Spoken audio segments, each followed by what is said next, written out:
Chapter 12:35. Old, decrepit, dispirited, lifeless eyes.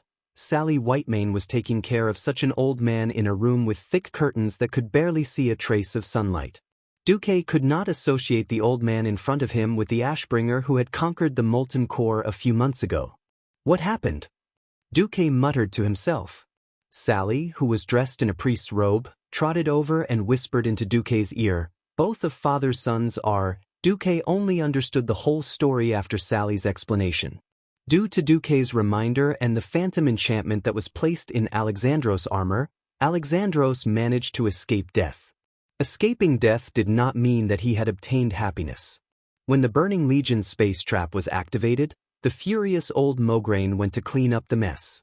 Due to losing his hammer, he pulled out his sword and ended the life of his son, Reynold, who had defected to the Scourge army. However, this was not the end. Almost instantly, the aura of death hidden in Reynold's heart turned him into a Death Knight. However, the Scourge army's conspiracy did not stop there. Old Mograine's youngest son, Darien Mograine, had secretly disobeyed his father's order to stay behind and followed him to the Soderil River. At this time, he did not see the scene of Reynold's sneak attack on his father. Instead, when he turned around, he saw his father kill Reynold with his own hands. Darien did not know the ins and outs of the matter, but seeing his father kill his brother with his own hands, he was even more confused. At this time, the spy who brought him here revealed his true face, the undying assassin. He easily killed the confused Darien and brought his body back to the Scourge army, turning him into a Death Knight. Within a day of his two sons who could have inherited his legacy, one rebelled and was killed, while the other was killed by a sneak attack. Both of his sons, who were originally paladins, suddenly became Death Knights. For an old paladin who had fought for Rotterdam his whole life and fought against the Scourge army for 6 years, nothing could be more shocking than this. It was obvious that the physical injuries were secondary. The mental trauma was the key. Sally's eyes were red, and she looked as if she was about to cry as she said, "Ever since that day, foster father has barely eaten or slept. I don't know what to do either." Duque looked at Sally and sighed deeply. The situation in this life was much better than in the original history. If this had happened at this point in time, old Mograine would have died long ago, and Reynold and Sally would have fallen into the Mad Scarlet Crusade, becoming the cheating couple in the players' mouths. Now, Sally had been completely cleansed and had become a priest surrounded by holy light. But Duque couldn't estimate the suffering of Reynold and Darien. There was nothing he could do about it. He was also a human being. He was mentally and physically exhausted to be able to take care of the people closest to him. What's more, this had happened while he was on an expedition to Blackwing's nest. He was truly powerless. The longer he stayed in this world, the more he integrated into this era, the more Duque felt emotional. Is it Duque? Old Mograine still looked confused. A look of pleasant surprise appeared on Sally's face.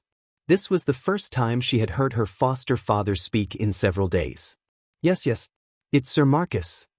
Mograine twisted his neck that seemed to have mostly rusted to death, revealing a face that was still sunk into the abyss of despair. "You're so busy you don't have to come see me. I've had enough. As an old man who is about to die, I've had enough. Whether it's as a subject, as a holy knight, or as a failed father. My life has come to a point where it needs to be summed up." He spoke very slowly, but it made Duque feel as if the sharp teeth of a saw were pulling at his heart.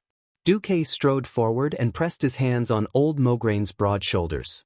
"No, Alexandros. It's not time for your life to be summed up. In the name of the commander of the Alliance, I order you. Look at me." The old man raised his head in confusion.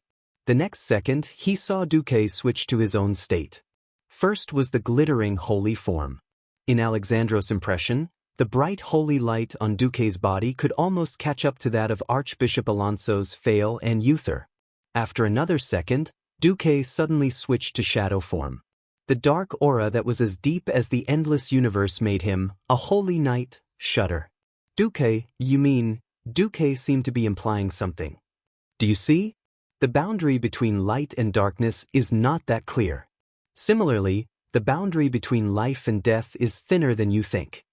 A while ago, the tribe announced that in order to resist the terrifying insectoid army, the Forsaken would be included in the tribe. The Forsaken? Is it that guy an Astrian? Yes. Why did the Alliance acquiesce to this? Isn't it because the enemies who want to destroy the world of Azeroth are too many and too powerful? The Burning Legion, the Scourge Army, the Ancient Gods, the Elemental Lords, and all kinds of inferior evil gods. Alexandros, this world has long passed the era where the Alliance alone can defeat the enemy. Old Mograine was silent again. We hate the tribe because they brought a terrible disaster to the Alliance. Millions of soldiers and civilians died tragically under the tribe's slaughter. We will never forget this. But now the tribe is our alliance. The Scourge army also swept through the Long Song forest, and an Astrian also betrayed his people and became an Undying. But now they have no choice but to stand on our side and fight for the world. Old Mograine looked up at the sky and let out a long breath. He understood what Duque meant. Since the first Undying can escape the will of the Lich King, then there will be a second, a third. Maybe in the future, Darien will rejoin the Alliance as a Death Knight, or at least become a comrade of the Alliance. This was not Duque boasting. According to the original development of history, Darien would break free from the control of the Lich King Arthas and lead a large group of Death Knights to form the Black Blade Knights, turning to fight for the righteous cause of the world. Hearing Duque persuade him like this, old Mograine suddenly laughed. Duque, you're really bad as the commander of the Alliance. You actually didn't let a 60-year-old veteran retire. Seeing the old paladin's smiling face, Duque knew that old Mograine had thought things through and patted his shoulder. Yo, old brother, it's not time for you to sum up your life. Chapter 12:36. After taking care of old Mograine, Duque led the army to the Dorii kingdom without stopping. With Naxxramas forcing on Karaj to surrender, the Scourge army had to fight the bugs head-on. The Alliance's military strength, which was originally very tight, suddenly became abundant. In the camp in the southeast of the Long Song forest, Duque and the others met Aurelia, Rothma Theron, and Hageronming. After not seeing her for a while, Aurelia had lost a little weight. The pair of giant cats actually showed signs of shrinking. They were originally a very violent symbol. Whether Duque wanted to or not, they easily dominated Duque's vision and gave off a sense of mass. If there weren't outsiders, Duque would have reached out to confirm. Aurelia smiled charmingly at Duque and hugged Duque lightly.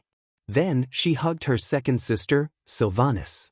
Sister, are you okay? I'm fine. It's just that someone pretending to be Kel, Thuzad touched my thigh. It's disgusting, Queen Sylvanas complained in the whisper of the wind. Aurelia couldn't help but laugh. Beside her, Sasha also laughed. It had to be said that when the three sisters laughed together, the scene was as beautiful as a painting. Duque was left to the side. He was basically a passerby. Aurelia combed her bright blonde hair. I knew that Duque would definitely save you as soon as he came out. I will continue to carry out my duties. If I really died and became an undead, what would you do? Queen Sylvanas suddenly asked her sisters. Aurelia sighed. She didn't know how to answer. Generals would inevitably die in battle. Who could guarantee that their loved ones wouldn't die? Moreover, the four sisters often fought on the front lines. Suddenly, Sasha replied cleverly, yes, it must be Duque's fault that we couldn't save you in time. Then I'll have many daughters with Duque, and then add a compound surname to each of them. Yes, it's called something Sylvanas Marcus. Duque was speechless. After fooling around for a while, they returned to the main topic. It's time to put an end to the millennia of conflict between the elves and the ogres in the north. As Duque spoke, almost every elf present felt a chill in their hearts. In the past, the proud elves might have scoffed at such words and scolded Duque for bragging. Now, Duque had used his miracles again and again to conquer the hearts of every elf with all kinds of miraculous achievements. Even if they knew that Duque, that bastard, had stolen the heart of their most respected queen, and even the queen and her sisters, They were willing to accept it. Following Duque's declaration, the sky suddenly darkened. Even the elves on the watchtowers who were on duty couldn't help but look up at the sky, at the humongous flying warship that was emitting terrifying noises. Looking up from below, they could only see the strange bottom of the ship with densely packed gun barrels, as well as 8 huge propellers that were stirring up strong winds, causing the nearby treetops to sway left and right. From below, they could also see the huge golden eagle at the bow of the ship. This thing was almost identical to the eagle head on Eagle's Nest Mountain. Rangers with better eyesight would be able to see the terrifying 4 decks of the ship from the side. At this moment, the muzzle of every cannon had already been opened, and the lion emblem of the Alliance could clearly be seen on the cannons above the muzzle. None of the elves here were mediocre. Most of them were veterans who had experienced the 2nd and 3rd battles at the Dark Portal. The weaker rookies would have their throats slit in an instant when facing the ogres, who were also adept at forest warfare. It wouldn't have been obvious before the war, but only after experiencing continuous wars would the higher-ups of the elves realize how much the elves, with their long lifespans and low fertility rate, were at a disadvantage in wars where human lives were worthless. This was a war between the elves and the ogres that had lasted for more than 6,000 years. Both sides were extremely familiar with each other. It wasn't that the elves couldn't use magic to flatten the ogres, but the ogres could also ask shamans to let evil and powerful spirits possess them, and use a method similar to God's descent to perish together with the elven archmages. It wasn't that Queen Sylvie hadn't thought of using the dwarves' mechanized troops to deal with the ogres, but the ogres' territory was too disgusting. It was a mountain forest with undulating mountains, and steam tanks couldn't enter at all. Until now, Duque gracefully bowed to Aurelia in a noble manner. "Greetings, respected troll war heroine, Lady Aurelia. May I have the honor of inviting you to witness the complete destruction of the Amani Empire?" The destruction of the Amani Empire. With her beautiful appearance, Aurelia had lost count of how many gorgeous and sweet words of praise she had heard from handsome men in the first half of her life. But she had never heard an invitation like Duque's, which made her blood surge and every cell in her body excited. How many years had she been guarding the borders? How many companions, how many juniors she had high hopes for, had been slaughtered by the ogres, and they couldn't even retrieve their mutilated corpses. She was the heroine of the troll war. She was also a witness to this terrible war. She hated evil, and she hated these Amani ogres even more. Facing Duque's invitation, she didn't gracefully place her slender fingers on it. Instead, she hugged Duque, and her fiery red lips landed on Duque's forehead, face, and lips like raindrops. Finally, she suddenly stopped and gave Duque a deep kiss that lasted for a minute as a response to his invitation. The elves were stunned, and then they smiled in understanding. Who knew that the greedy Duque would shamelessly extend an invitation to Queen Sylvie after tasting the lips of the elves' goddess? "Great Queen of Sindorii, what about you?" Queen Sylvie put her hands on her hips and said calmly, "Yes, I'll go." This was too far apart. Duque's face fell. Of course, the elves were secretly happy. Who knew that in the whisper of the wind, Queen Sylvie would secretly swear, "Little bastard.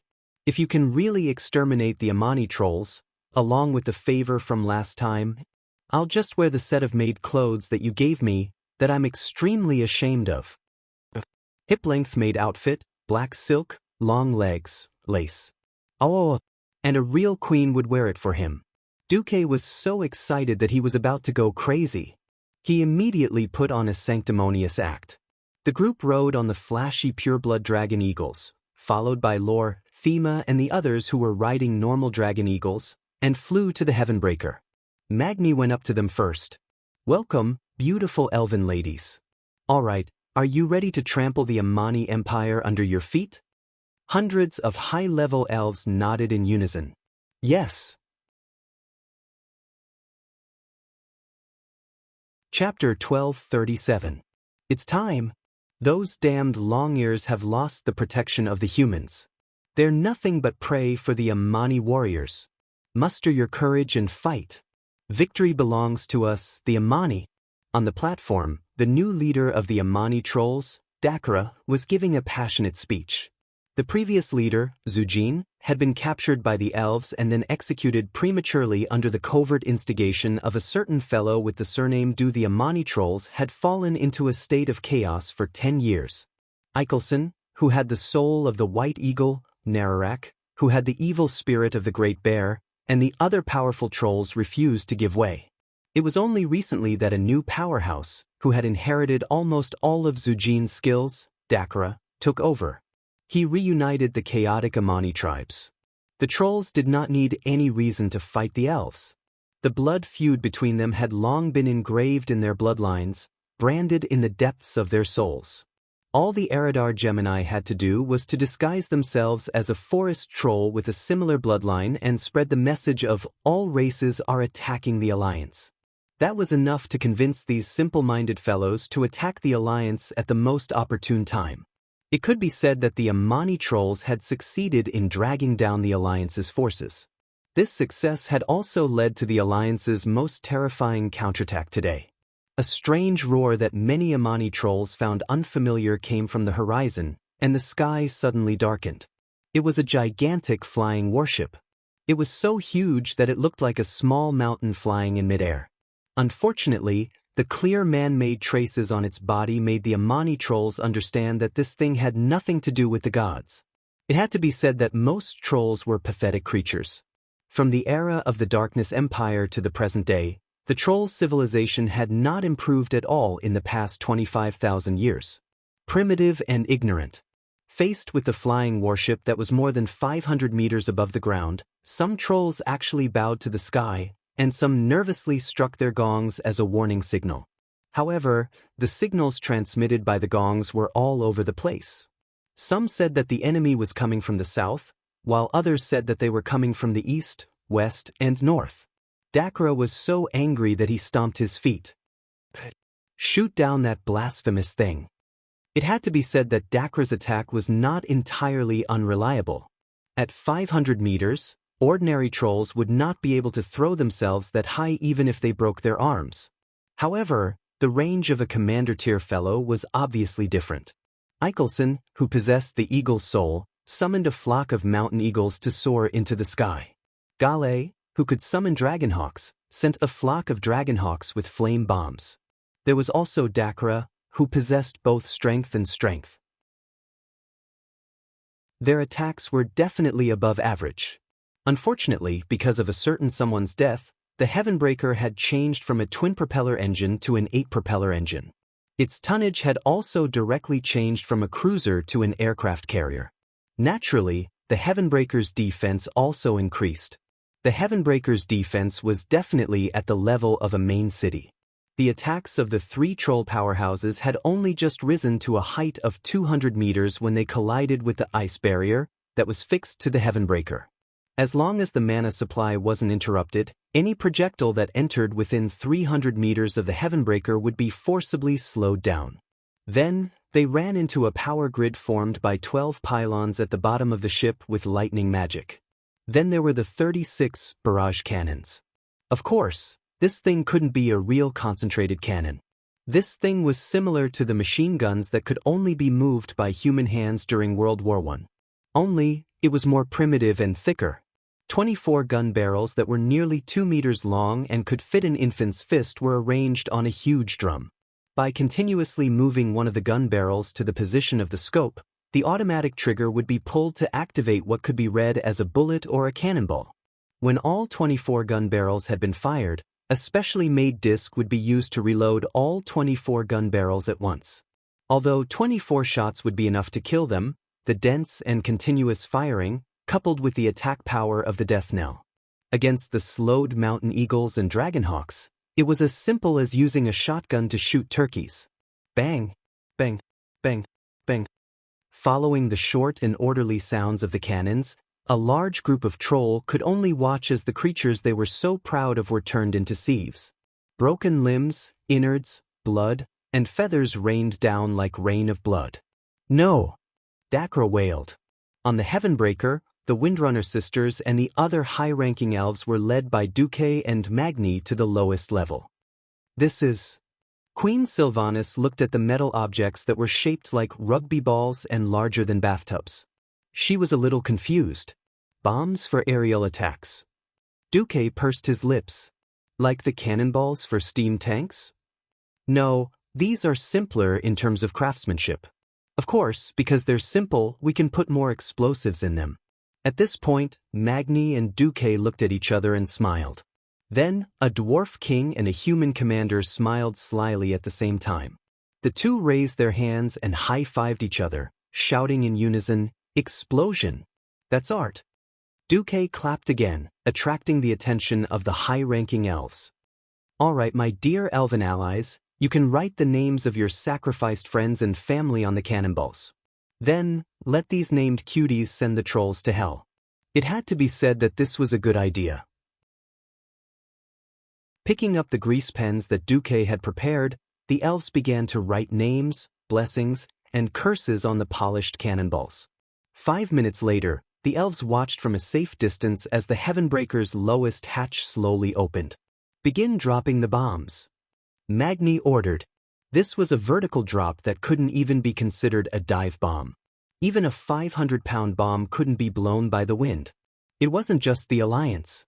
Even the trolls stared dumbfoundedly at the huge metal bombs falling from the sky. "Attack!" Dakra yelled. Wooden spears began to hurl at the free-falling bombs. But was there any use in that?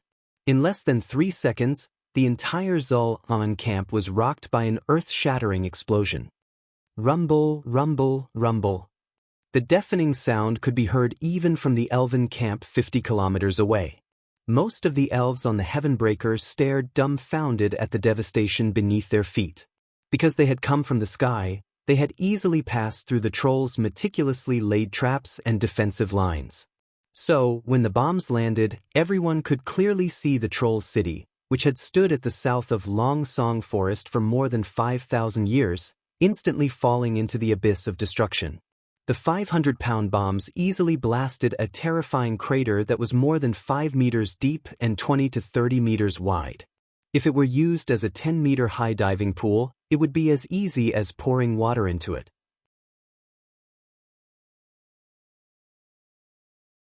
Chapter 12:38. All sorts of miscellaneous items were sent flying into the air. Rows of wooden and thatched houses suffered the same fate as the stone palace. In the face of the explosion, they too collapsed and were sucked into the shock waves of the explosion. When the seemingly sturdy stone palace that gave them a sense of security was easily destroyed like a thatched hut, every troll finally realized that the shadow of death had been hanging over their heads. Regardless of whether they were soldiers or civilians, the trolls were in a state of panic. They were like rats that had to flee in the face of a flood, leaving the buildings and running for their lives. But no matter how fast their legs were, how could they outrun the airships that were carpet-bombing the skies? This time, Duque had not only brought the Heavenbreaker, but also the Black Pearl and the Flying Dutchman. There were also 2 less technologically advanced airships, the Little Boy and the Fatty, that were used for bombing. These 2 bombardment airships looked a little like a big-bellied goldfish. Apart from the 2 huge propellers, the only other thing was a fat hull. But in terms of bomb capacity, these 2 bombardment airships were no less than the Heavenbreaker. As they slowly advanced at a speed of 30 kilometers per hour, they dropped 250, 500, and 1,000 pounds of bombs like fish ovulating eggs. Asterisk boom. Asterisk boom. Asterisk, it was an earth-shattering shock. It was a deafening explosion. No matter how fast the trolls' legs were, they could not outrun the shock waves of the explosion. Their escape was just to delay their deaths. Along with the unceasing tremors, everything about the Amani troll empire was erased from the land of Zul. Who cared if you were a brave warrior? A powerful being possessed by a powerful animal spirit? A sturdy stone totem pole? It was Xiao Xiao, who was too weak to even stand up to a gust of wind. Everything was destroyed in the face of this overwhelming destructive power. In the next instant, the fire soared into the sky, and the ground caved in. The Zul-On, which had been built on a high hill for drainage purposes, was flattened by this terrifying chain of explosions. Standing on the high platform, the chief of the Amani troll empire, Dakra, was completely stunned. He stood there in a daze, watching the scene unfold. He even forgot to dodge. In his dreams, Xuamen would become the capital of the revived Amani Empire. But now, before this dream city could be expanded, it had already started to disappear in the long river of history. So what if he survived? His people, all the elites of the Amani clan, had died in front of him. As the last direct bloodline of the Amani royal family, the demise of the Amani clan meant that the revival of the Amani Empire had come to an end. No, this can't be true. I must be dreaming. Dakra muttered to himself as if he had gone mad. Chief, hurry up and run. The Amani clan is finished. The warlock Lord Malakas pounced over and tried to pull Dakra away. But at this time, 2 bombs the size of a small house fell from the sky and landed on the largest altar. Bang! The explosion of a 1,000-pound bomb would definitely shake the earth and mountains. In an instant, Dakra's giant bear incarnation was destroyed. Once the bear incarnation that could greatly strengthen his armor disappeared, his remaining 3 incarnations were actually fragile. Suddenly, a few more bombs fell. This time, Dakra did not take it head-on. He transformed into a lynx and tried to dodge. Who knew that he would suddenly find that his movements, which had already become incomparably agile, suddenly slowed down. To the onlookers, this was already in slow motion. Who is it? The only reply he got was the explosion of the bombs. Boom! Dakra's head spun from the explosion. His ears were filled with an ear-piercing buzzing sound. His vision was blurred, and he could not see clearly. But in his daze, he felt that there were no more bombs falling. His instincts told him that a powerful being was descending from the sky. Die! Dakra threw out a rusty machete covered in blood. The funny thing was that his dizziness was so strong that he actually threw the machete at Malakas's head, almost killing his #1 fighter in an instant. The next moment, he heard the Warlock Lord's tragic cry. His vision became a little more normal, and he was immediately shocked to see that Malakas's body was like a porcupine pierced with arrows. In that instant, the Warlock Lord could not be any more dead. Without any hesitation, Dakra used his whirlwind slash. That's right. Since there was no one around him, he might as well attack indiscriminately. He would definitely hit anyway. That was how it should have been. Unfortunately, a ray of golden sword light and a ray of lightning sword light slashed toward him at the same time. Dakra instinctively used his epic-grade machete to meet them. The problem was, those 2 swords were divine weapons. Dakra was not strong enough to begin with. Moreover, he was not in his best condition after the explosion. He was unable to unleash his full combat power. In the face of the majestic and invincible divine weapons, his epic-grade machete was shattered by the 2 rays of sword light. With a loud bang, the 2 rays of sword light flashed past. Dakra's legs below his knees were gone. He knelt heavily on the ground. All of this happened in an instant. A single slash easily broke through his whirlwind chop, and the light from the sword easily shattered his weapon, slicing off Dakra's calf. Ha! Dakra yelled as he waved his arms. His left hand was infused with the strength of the mountain eagle, while his right was infused with the soul of the dragonhawk.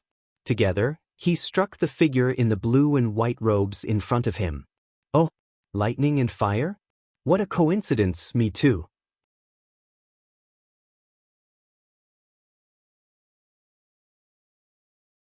Chapter 1239. Dakra's expression changed to one of ferocious ecstasy. Trolls were not ogres, after all. The 2 large fangs in their mouths were merely ornaments.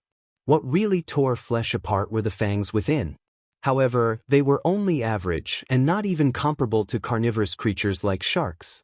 The hands of the 2 holy knights were not so easy to bite. Just the high-quality epic-level gauntlets alone were enough to knock out his own teeth. To Dakra, Duque daring to step on him while wearing cloth boots was no different from courting death. So he did not hesitate to extend his neck and bite down. Who knew, just a moment ago, in Dakra's eyes, Duque's leg was no different from a chicken's leg. In the next second, when Duque infused his leg with divine power, it became something completely different in his field of vision and perception. It was as hot as lava, as violent as lightning, as dark as the convergence of all the evil in the world. Dakra's poor knowledge made it impossible for him to understand how this could happen. Bite with his teeth? What kind of joke was that? Even if his teeth were as sharp as a shark's, how could they possibly block this heavy kick that could topple mountains and overturn the heavens and earth? With a loud thud, Dakra let out a muffled groan as his stick-like body fell backwards, lying pathetically on the ground. His mouth full of teeth had turned into bloody shards that flew in all directions. Especially the two long fangs that were unique to trolls. As they spun in midair, they were caught by two slender hands from different elves. The fangs of the last troll chief? Looking at the huge fangs that were drilled with many holes and adorned with troll teeth, Aurelia laughed. She laughed so hard that tears welled up in her eyes. Sister, take good care of it. This is a souvenir that you can't buy even if you have the money. Queen Sylvanas smiled like a flower, her golden hair dancing in the wind.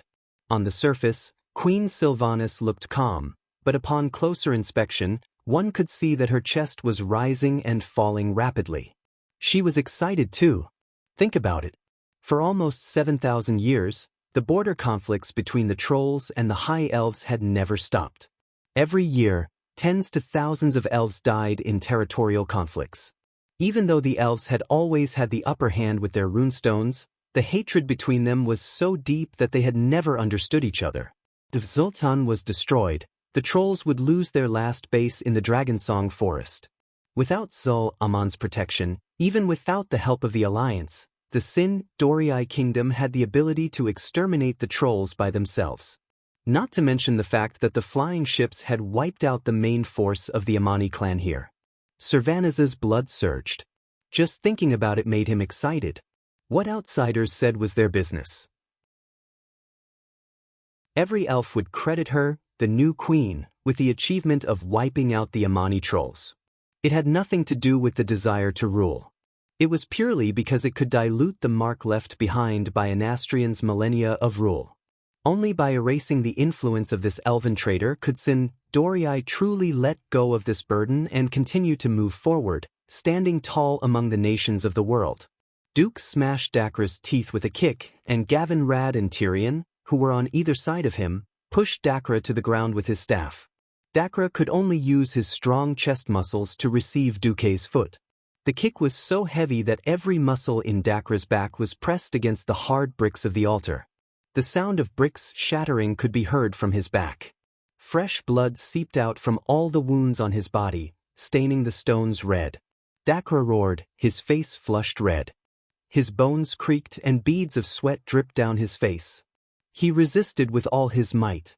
His pride, his noble status as the Amani chief, did not allow him to submit to this puny and weak human. However, Duke's kick was as heavy as 1,000 mountains. Dakra used all his strength, but could not move his body, let alone break free. Let go, Duke instructed softly. The two paladins immediately let go.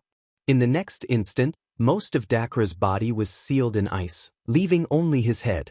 Because his neck was under the effect of the deceleration spell, he could only move in slow motion, like a slow-motion camera. The great Amani trolls will never submit. As long as one of us is left, we will fight for all eternity. Dakra, who was suppressed beneath Duke's feet, could not get up at all. Even so, he continued to curse fiercely. I know you want to die. I can grant you that wish, Duke said leisurely. But not today. Today, even if the Burning Legion and the Calamity Army come together, they will not be able to save the Amani trolls. Just watch obediently, watch the last scene of your clansmen's lives. Dakra's face darkened and paled. Today was not just a great humiliation to him. It was the darkest and most terrifying despair. No matter how his people tried to hide, they could still be easily found. Innumerable elves swarmed over from all over the mountains, and the mountains near Zoltan were all decorated with their unique, intricately patterned war flags. The war songs of the elves rang out, reverberating in every nook and cranny of the forest. What he did not know was that in the second battle at the Dark Portal, the demon spirit warning system that had caused Zhu Jin's trolls to bleed had already been upgraded. The tracking system installed on the flying ships could easily detect any living being within a 3,000-meter radius and shoot at them with fluorescent materials that could dissipate. In a forest battle, the greatest advantage was concealment. Whoever was found first would lose more than half their lives. Even without looking, the experienced Dakra could tell from the sounds that his tribesmen were running for their lives, while the elves were shooting deadly arrows into the hearts and skulls of the trolls as though they were on a safari. This was the troll's only weakness, which was its super regenerative ability. Dakra finally broke down. He had once been a high and mighty chief. Even in the most difficult times for his people, his strength had still soared. His strength and status were enough for him to look down on all life. Who dared to disrespect him? But today, his strength was useless. His base had been destroyed, and he had even been captured by a human wizard. He could not even save a single one of his men. Dakra lost his composure and shouted in the common language he had once looked down on, "Why? Those long-eared creatures are the invaders. Why must the Amani trolls be destroyed?" But Duque's lips curled into a mysterious smile. It's hard to say who was right and who was wrong in the past.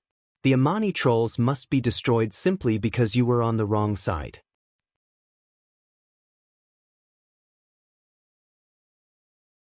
Chapter 1240.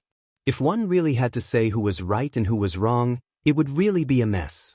Not only did the High Elves snatch the trolls' territory, but all the other races in Azeroth were also fighting for the trolls' territory. After all, during the era of the Darkness Empire, almost all of ancient Kalimdor was the territory of 2 trolls. Just the Amani Empire alone was about half the size of the Eastern Kingdoms. To be fair, even Duque didn't feel comfortable destroying such an ancient country. It was a pity. You Amani trolls shouldn't have sided with the evil faction that seeks to destroy the world of Azeroth, Duque said in a low voice. Yes, even the dark spear trolls of Woking had defected to the Horde. Duque could turn a blind eye and allow the Amani trolls to continue existing. He could even act as a mediator to resolve conflicts between the 2 sides. Just like how the Night Elves had exiled the High Elves, no matter what, to fight the Burning Legion head-on, they would need as many cannon fodder as they could get. It was a pity that the Amani trolls had sided with the wrong side, so Duque didn't mind using his position to avenge his woman and wipe out the entire Amani race. Dakra was sweating profusely and trembling all over. He was already heavily injured, and now being stepped on by Duque and sealed in ice, he was so enraged that blood gushed out of his lungs and dripped down from the corner of his mouth. He suddenly began to hate his powerful regenerative abilities as a troll. If he was an elf with a weaker body, he might have already breathed his last. Yet, this body kept him alive and didn't let him die. And he had to watch as his own people were slaughtered and his home burned to the ground. "Kill me, Duke Marcus. Kill me right now." Dakra howled. "Kill you now? That's what I was thinking. But I've changed my mind." Duque crossed his arms and said slowly, "It's too easy to kill you. But the opportunity to show the Alliance's might doesn't come often. You." At this moment, Dakra finally understood what it meant to be unable to live or die. With a single glance from Duque, someone dragged Dakra away to keep an eye on him. "Dear, I'll leave it to you." Duque smiled at the Windrunner sisters. The 3 Windrunner sisters felt that they should be extremely grateful to Duque. However, after carefully experiencing it, they realized that this was not gratitude, but absolute worship, even to the point of faith. 3 days later, the streets of New Silvermoon City were empty. Almost all the elves had gathered at the new arena. This was not extravagant, brutal pleasure. This arena was built after Queen Sylvia came to power, and it could hold up to 50,000 spectators. Apart from special festivals, there would be elven warriors personally fighting every weekend in order to arouse the martial spirit of Sin Dorii. Today, the elves gathered together to celebrate the destruction of the Amani trolls. Several elven experts, including Queen Sylvie, personally took the field and killed several Amani leaders, including Dakra. In the VIP seats, Illyria couldn't help but reveal an intoxicated expression as she listened to the loud shouts of the elves. Duque said, "I thought you'd take the field." Aurelia smiled. Second sister needs something like reputation more than I do. Plus, I'm the general of Silver Dawn now, not Sindoriite Toriai. Duque smiled. Reputation was something that couldn't be seen or touched. You only knew how good it was when you needed it. It was hard to say whether the elves hated the Amani trolls or the scourge that destroyed Silver Moon City the most. The elves' lifespan of thousands of years was too long. To them, the tragic deaths of their friends and family were like yesterday. After Sylvanas became queen, she was able to completely destroy one of the elves' two greatest enemies, the Amani trolls. It could be said that from that moment on, the elves truly recognized her as their queen. Aurelia suddenly sighed. I fought against the Amani trolls for 3,000 years, and suddenly they were destroyed by a new invention from the humans and dwarves. What a strange feeling. I'm thinking, if the high elves were the ones who fell behind and were destroyed. Sasha blinked. If that really happened, what would you do to us, Duque? Would you choose to help the trolls fight the elves? Duque was speechless. Please, the difference in looks is enough for me to abandon the trolls and become an elf lover. As for Sasha, Duque directly teased her. Sorry, unless my cute Sasha runs off to become a troll with 2 canine teeth, I won't choose the trolls. Sasha's face instantly turned red. I don't have canine teeth, much less become a troll. Duque decisively replied, then as long as you and your sister are in the elven race, even if the trolls are 10,000 years more advanced than the elves, I will still choose the elves. Looks are justice. My women are justice. Ahem, it's good that I know this. Of course, I can't say it like that. Aurelia loved him deeply, but she was also a righteous woman. If it came down to it, she would have to choose between him and her people. That choice would definitely make Duque heartache. Luckily, he wouldn't have that chance. Duque took a deep breath. There's a saying among humans, personality determines fate. I feel that the characteristics of a race determine their achievements and future. Perhaps there are many what-ifs in history, but there is only one final result. Since a race makes such a choice under the influence of both internal and external forces, there will be an inevitable result. Aurelia didn't say anything and listened quietly. I have no intention of denying or distorting history, but I think that whether it's the wisdom of those in power or the will of fate, since humans and elves are progressing bit by bit, this is the achievement of history. When our achievements surpassed those of the trolls who stood on the opposite side of history, everything was set in stone.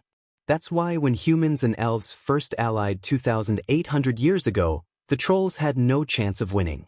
Especially today, when the individual strength of the trolls can no longer surpass that of magic and technology, it's even more so. The martial arts that you've practiced for decades have become meaningless? How sad. Aurelia sighed. Perhaps, if you want to move forward, if you want your race to continue, you have to lose something. For example, outdated traditions. Duque pointed out this point. In Duque's opinion, at least the exaggerated and arrogant elves were bad habits that had to be abandoned. Aurelia nodded. Yes, it is indeed time for the elves to change. What we need is something more simple and unpretentious.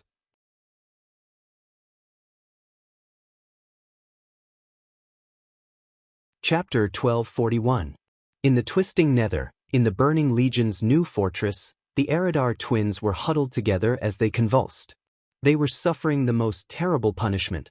Other than their skulls, there were countless needle-like objects that kept injecting low-purity dark energy into their bodies. On the other side, a huge, strange, octopus-like tentacle was sucking the dark energy out of the holes in their skulls. This was forcefully reducing their power, and in the process, giving them the greatest pain. It was a classic double punishment of the soul and body. Suddenly, a huge red shadow with a blazing aura descended. It was the commander of the Burning Legion, Jaden. Something must have been flipped, and the convulsing Gemini fell to the ground. Unable to catch her breath, the Gemini immediately knelt down to thank Jaden. Thank you, Great Master. Thank you for your mercy. The Gemini said in unison. I hate mercy. Jaden's voice rumbled.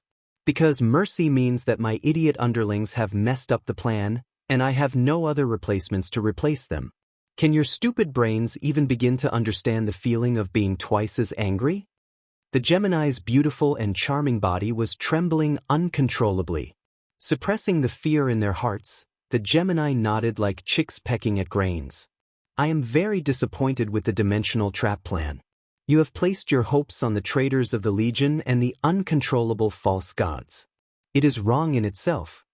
The Gemini kowtowed and begged for mercy. Next time, I hope to see a perfect result. I am not interested in the process. I only want the result.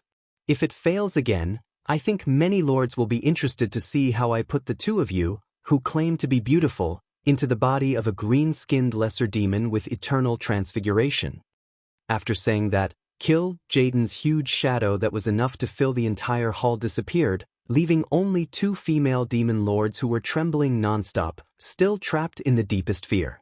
The lesser demons were the lowest and most lowly existence in the Burning Legion. They were not even qualified to be cannon fodder. No demon would care about the life and death of a lesser demon, including any other individual of the lesser demon race. Which Void Duke didn't kill their way through mountains of corpses and seas of blood. He could even become an overlord. Just this identity alone was enough to make him the target of envy and hatred from billions of demons. If Gemini really fell to the point of becoming an inferior demon, the number of people who would do violence to them could definitely fill up any planet. The twins looked at each other. There was no need for words. They had known each other for more than 20,000 years, and they could understand each other's thoughts with just a glance. Apart from their deepest fear, they also felt a strong sense of unwillingness. In their eyes, the key to their failure this time was that Azeroth's protective shield was still strong. Although any Void Lord could sense that the magic circle left behind by the Pantheon Titan had weakened, it was still functioning well. At the very least, this could be considered an experiment. It was obviously Kill Jaden's mistake, but unfortunately, the master is always right. Once there was a mistake, it must be the servant's fault. The twins could only take the blame for this failure. Anyway, the Eridar tribe would never lack cunning and capable female demons. Duque didn't know about the tragedy of the Eridar twins, nor would he care about it. He watched Angela's monster movie with the magic mirror while ordering the air fleet to head south to support William. Stormwind didn't have a ranger team that could fight against the jungle trolls. This time, William used a more simple and violent method.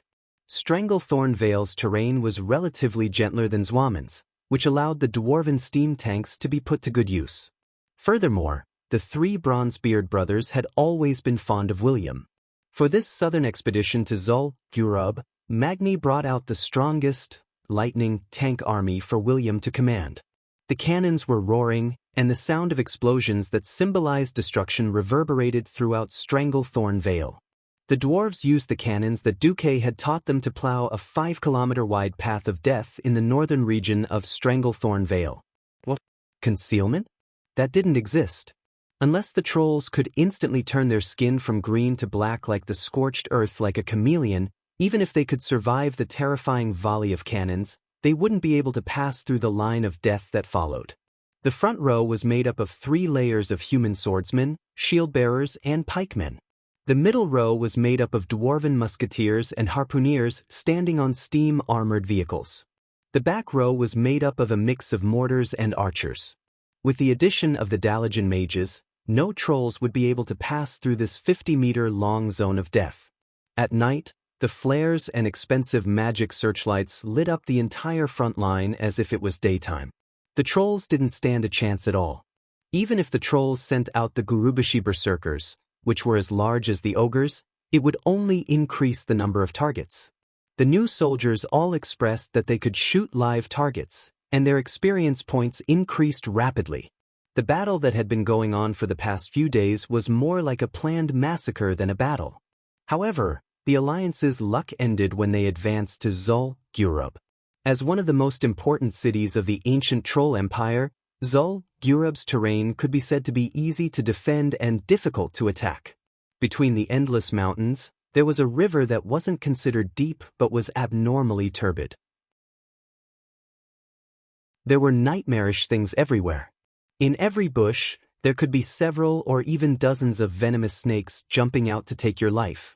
Every object that looked like dead wood by the river could very well be a ferocious crocodile. Every time the soldiers went to fetch water, they had to tremble in fear. Inside the river, there were piranhas that could gnaw a living person into a boneless, fleshless human in a minute. However, the mechanized infantry division that the Alliance was so proud of couldn't be deployed in such a terrain. William, Bulang, and the other higher-ups of the Alliance were simply at their wits' end with the current situation.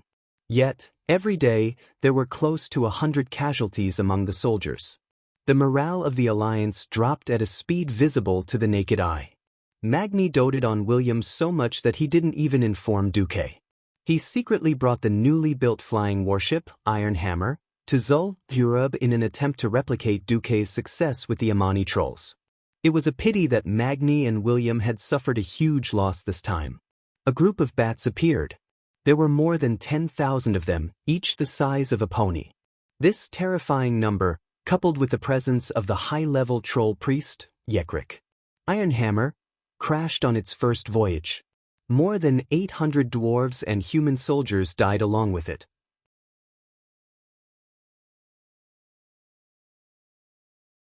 Chapter 1242. In Stranglethorn Vale's Alliance command, the higher-ups of the Alliance were debating endlessly. "Can't we just blow up all the ravines?" William asked. Bulang rolled his eyes at William. "First, gunpowder requires money.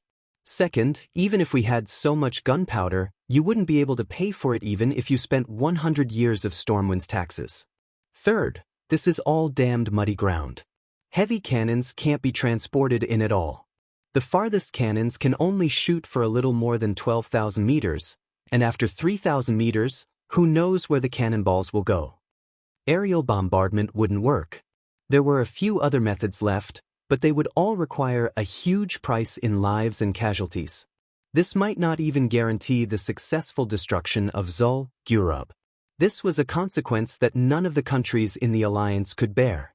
Moreover, after fighting for so long, the Alliance had only seen 2 or 3 high-ranking priests. The enemy's boss, the evil god hacker, was nowhere to be seen. William punched the wall in frustration. His exaggerated wrist strength caused a hole to appear in the cement wall. "William, the Heavenbreaker is on its way. Actually, Valilla tried to comfort William. William suddenly turned around, his eyes bloodshot from staying up for days and nights. "Valilla, you don't understand.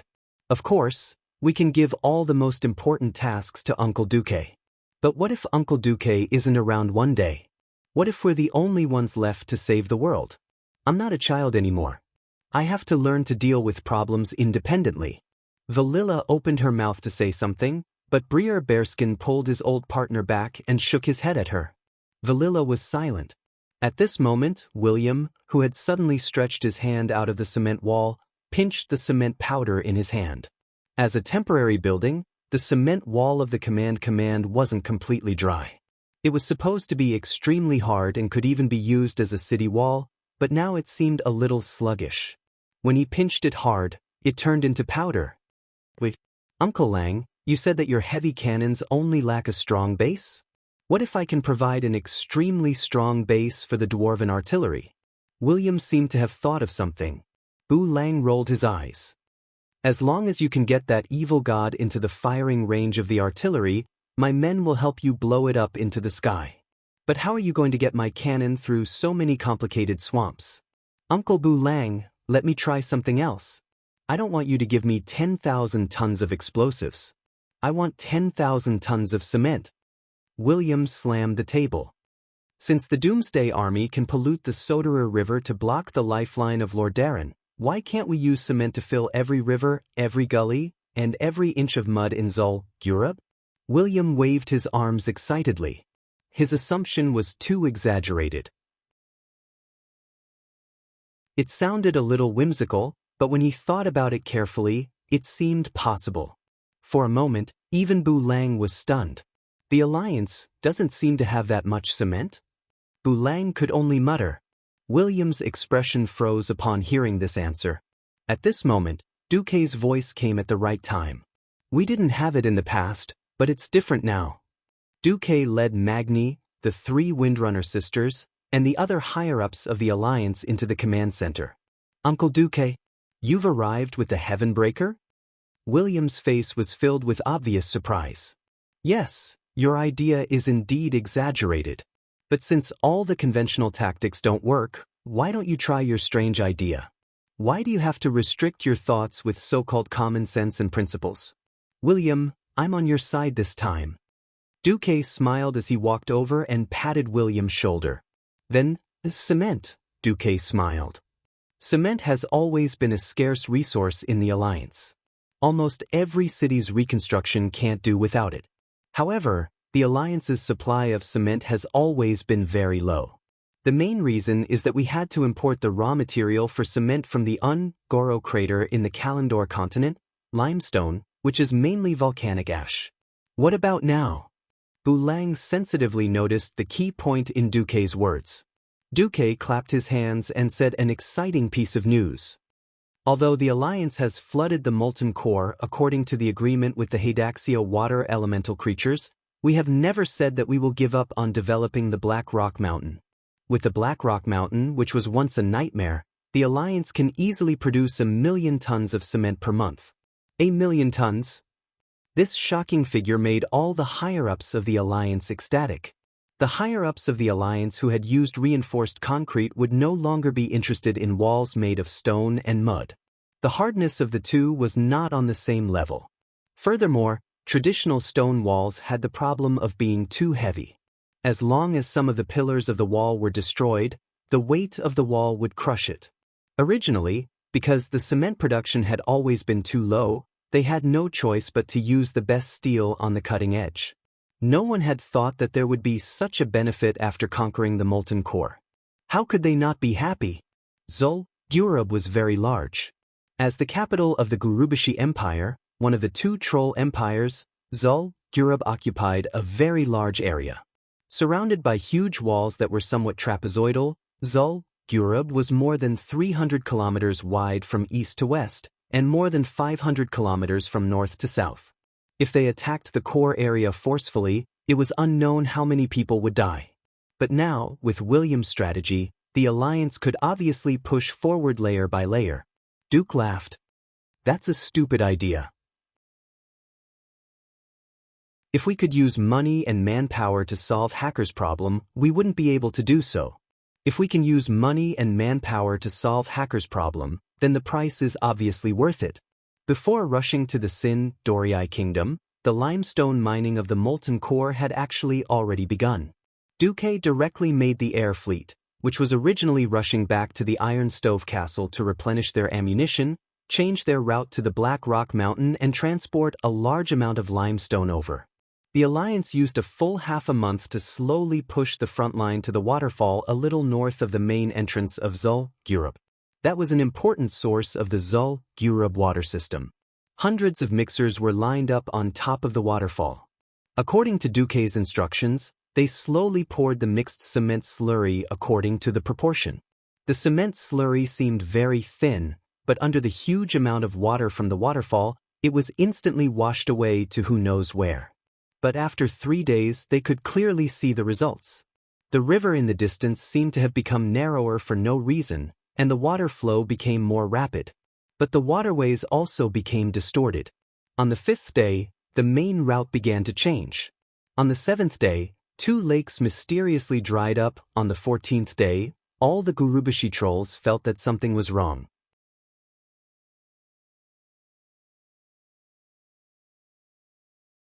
Chapter 1243. At the end of February 22nd, year 22 of the Dark Portal, Zul-Gurub was supposed to have a high water season. The heavy rainfall directly caused every river in the troll capital to flow terrifyingly fast. This was why the Alliance army had been helpless before. Now, the amount of water in the river suddenly became like a dry year. Looking at the continuous rain in the sky, the trolls panicked.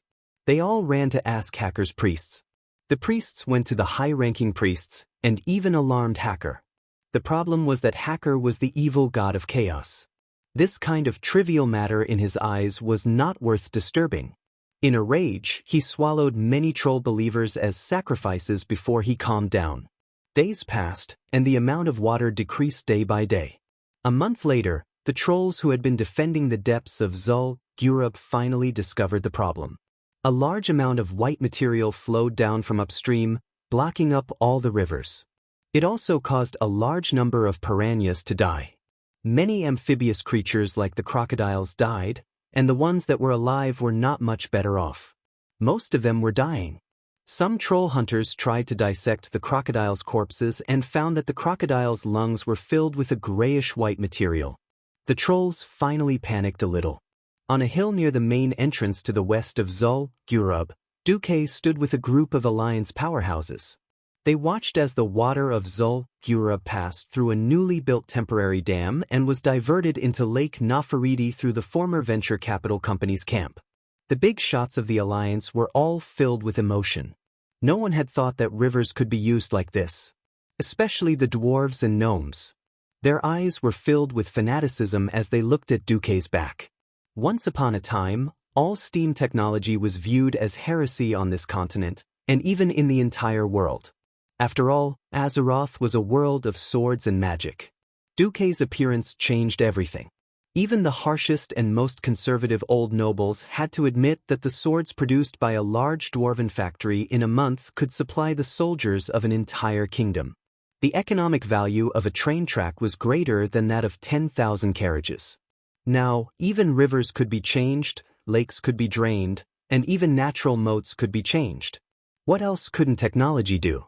If it wasn't for the fact that the weapons brought about by technology were still unable to defeat the most powerful mages and all kinds of special champions and monsters, this might have already become the steampunk world that Duque mentioned. Magni and the other dwarves were full of praises. Magni asked Duque, "Speaking of which, when did you become a water conservancy expert? How can you be sure that as long as there is enough cement, you can block the river?" Duque pursed his lips. Of course he knew. As an engineering student, he had seen too many brutal constructions by construction teams during his internship. For example, the workers would pour the leftover cement into the sewers for convenience. As a result, most of the sewers of the entire building were blocked. It was true that the water would wash away the cement, but a lot of the heavier cement would still be deposited in the river and slowly silted up, forming a dammed lake similar to earthquakes or volcanic activity that would block the valley and silt up the water. Now, Duque had used his engineering knowledge to divert away more than half of the water in Zul, Europe. As a result, Zul, Europe would have no water to use, and the advancement of the Alliance's army would become smoother. Duque tapped his temple. Knowledge is power.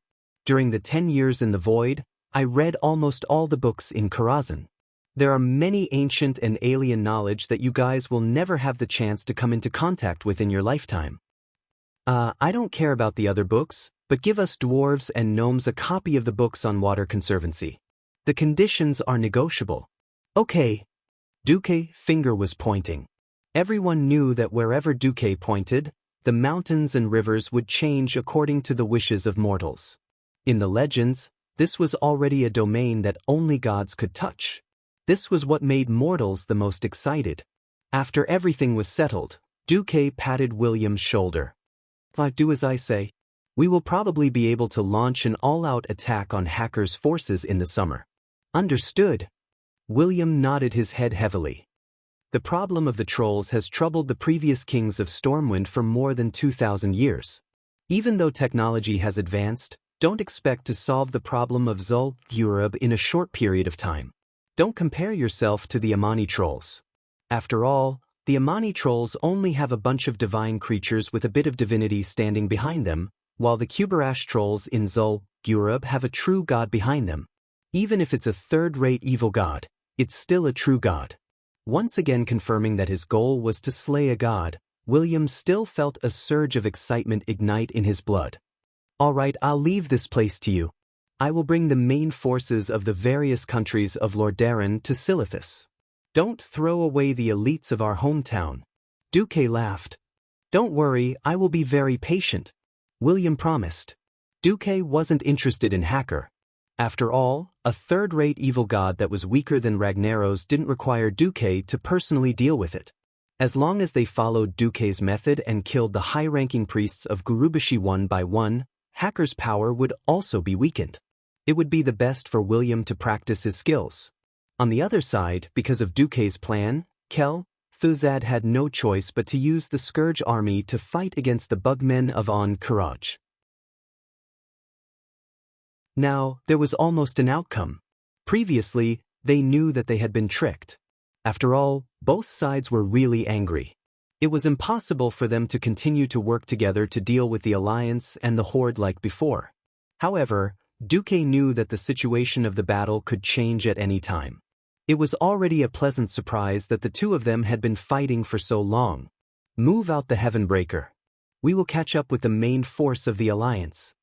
As early as January, the main force of the Alliance had already started the Western expedition. This time, the army that was preparing to attack Silithus was a huge force consisting of 350,000 soldiers and 400,000 logistical troops. Of course, the so-called 400,000 logistical troops were mostly Theramor's soldiers and civilians. The 350,000 soldiers were divided into three parts. The first part was the Night Elves. They set off from the Feather Moon Fortress on the island in the southwest of the Kalandor continent. The total force was about 50,000, but they were all elite sentries and druids. The second part was the Theramor army. Before the Night Elves joined the Alliance, Theramor was the bridgehead of the Alliance in Kalandor. Theramor was far stronger than it had been in history. With Duque's intentional or unintentional refugee diversion and support, Theramor had already become a huge military city-state with 150,000 soldiers and 350,000 accompanying family members. This time, apart from leaving 20,000 troops, Theramor had almost turned out in full force.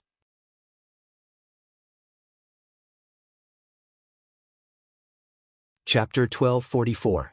On the Heavenbreaker, the deafening hum of the propellers was blocked by a soundproof magic formation. In addition, when Duque was designing the Heavenbreaker's blueprint, he had repeatedly emphasized the soundproof layer. Sitting on the Heavenbreaker was not as bumpy and shocking as imagined. Instead, it was like sitting on a boat. On the deck at the stern of the Heavenbreaker was the meeting room. Looking at the bright sunshine outside the window and looking down at the drifting clouds below, the big shots of the Alliance who had never been on a flying battleship felt very novel.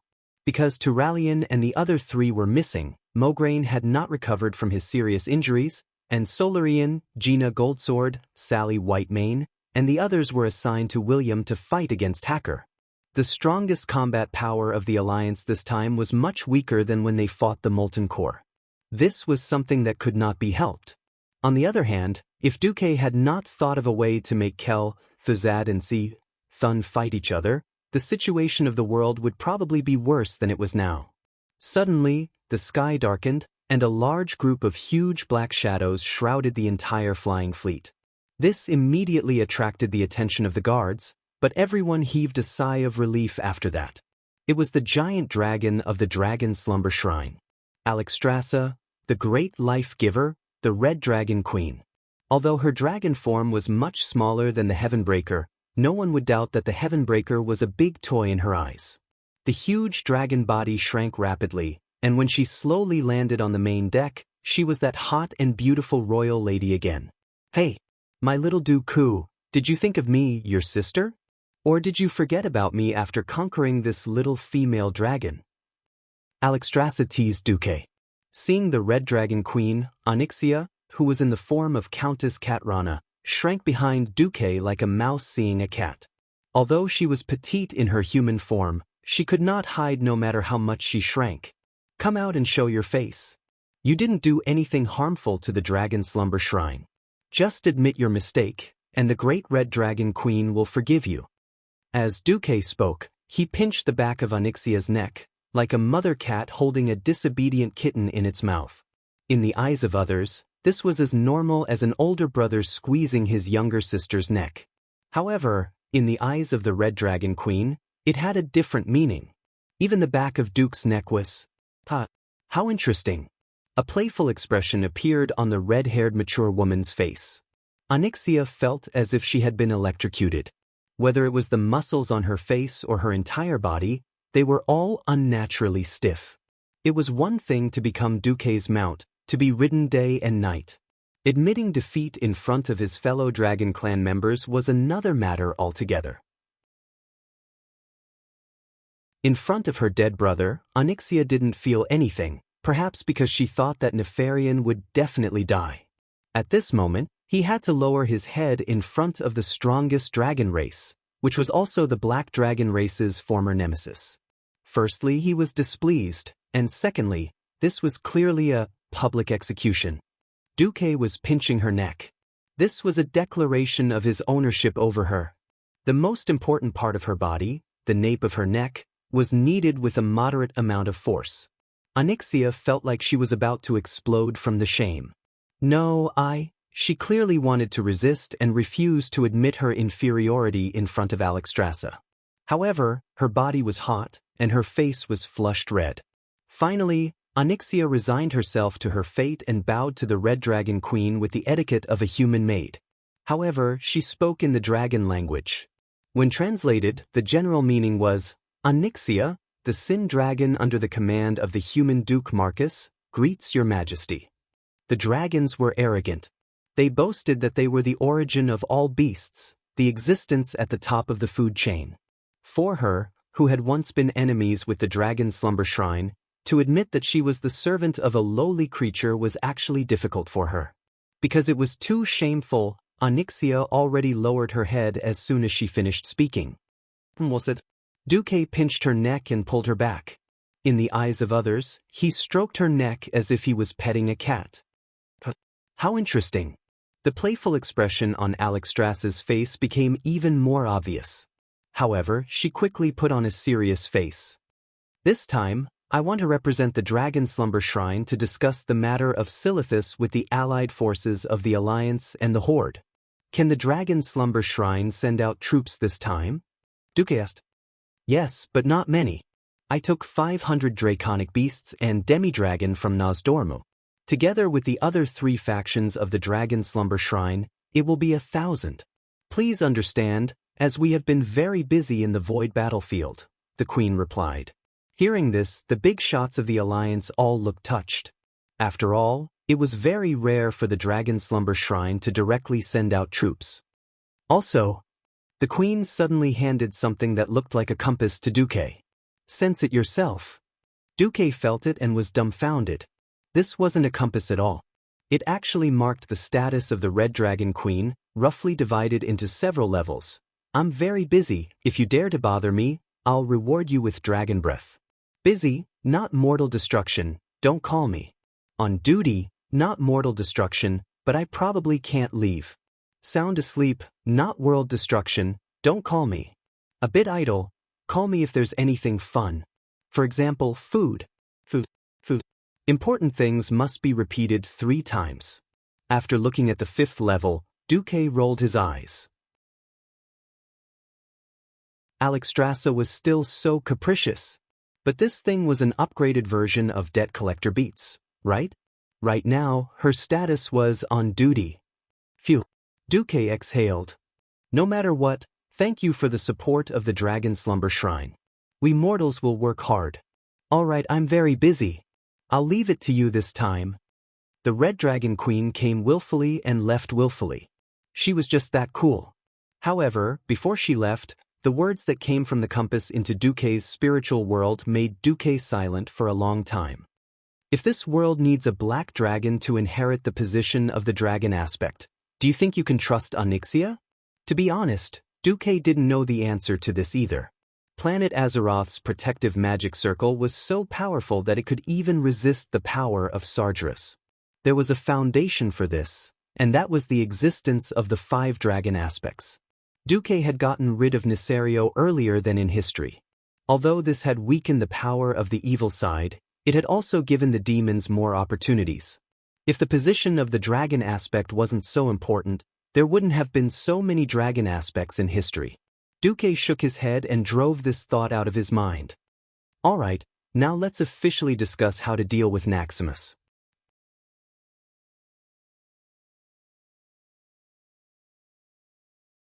Chapter 1245. Duque first took out a calendar. First of all, if there are no accidents, Naxxramas will regain mobility at 9 o'clock in the morning on March 11th, and the fortress will be able to fly again. Before Duque finished, Magni had already jumped up. Wait, Naxxramas isn't yours. How can you be so sure that it will regain mobility at this time? Duque looked at Magni as if he was a retard, which made the dwarf king feel guilty. Magni sat down and mumbled in a low voice, "Fine. You guys who play with magic are all cunning." The whites of Duke's eyes rolled up. "All right, little shorty, you've scolded all the mages. Come to think of it, I just accidentally said it once. Why do you guys remember this kind of sinister curse word so well?" Of course, there was no need for Duque to do anything. The newly advanced Breaking Dawn mage Jaina stabbed the shorty in the butt with her ice sword, causing Magni to cry out in pain. Getting back to the main topic, Duque pressed his hands on the military table. As long as Thuzad doesn't break through to demigod level, he can't do anything to me. This is decided by the realm. Please don't worry too much. And so what if he becomes a demigod? Don't forget, Nefarian and Ragnaros also fell at our feet as demigods. Don't forget. Where did you get your top-grade equipment from?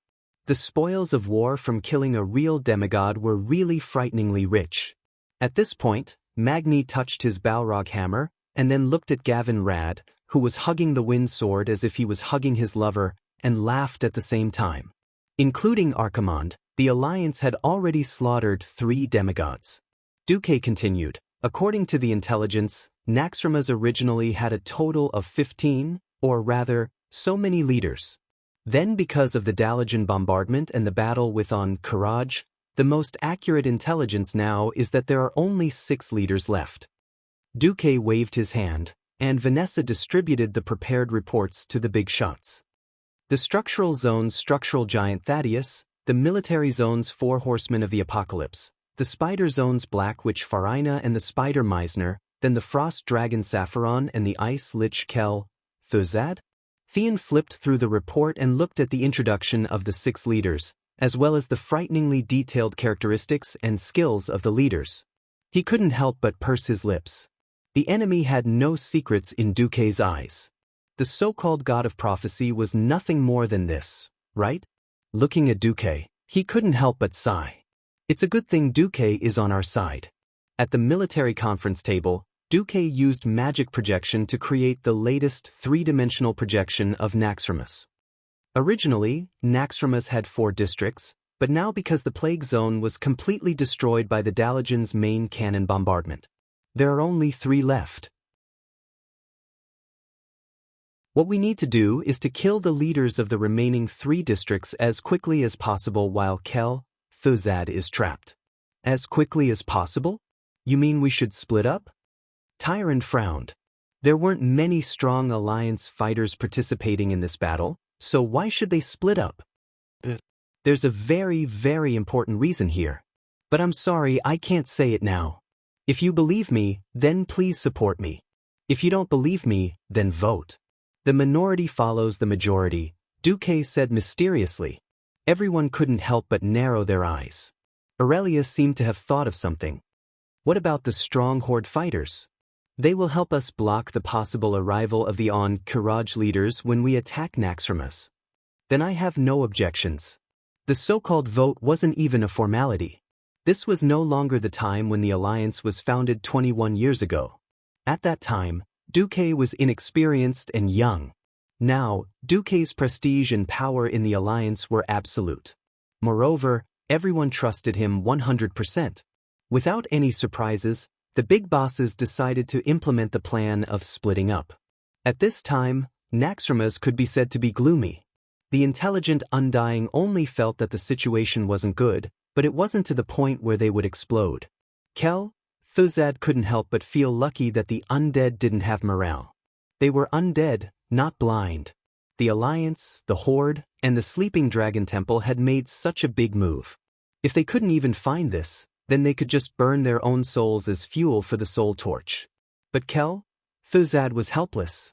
At the height of the battle, he even thought of giving up Naxxramas and leading the army to escape. However, it wasn't that he didn't want to escape, but that he really couldn't. This was the desert region of Silithus.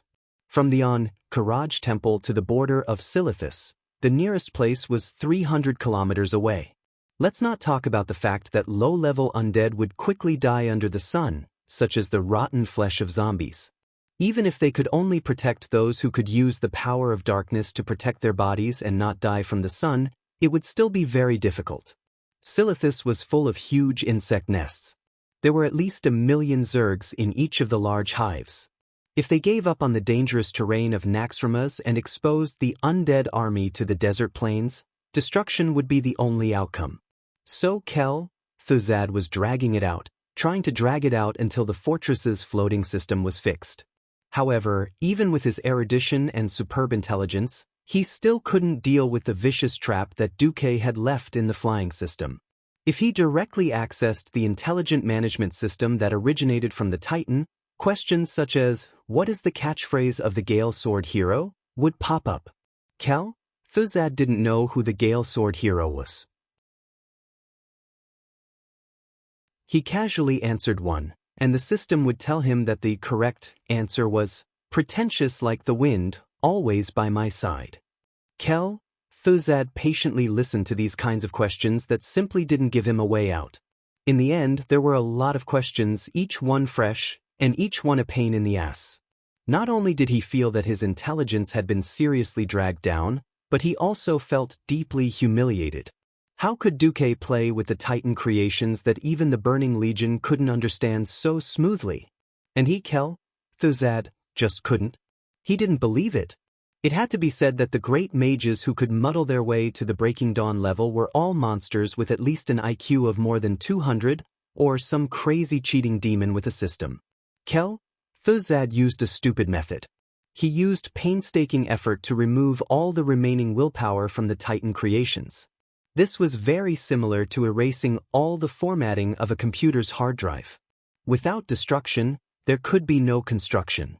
He destroyed all the programs and systems, and then reprogrammed the Naxxramas floating system according to his own will.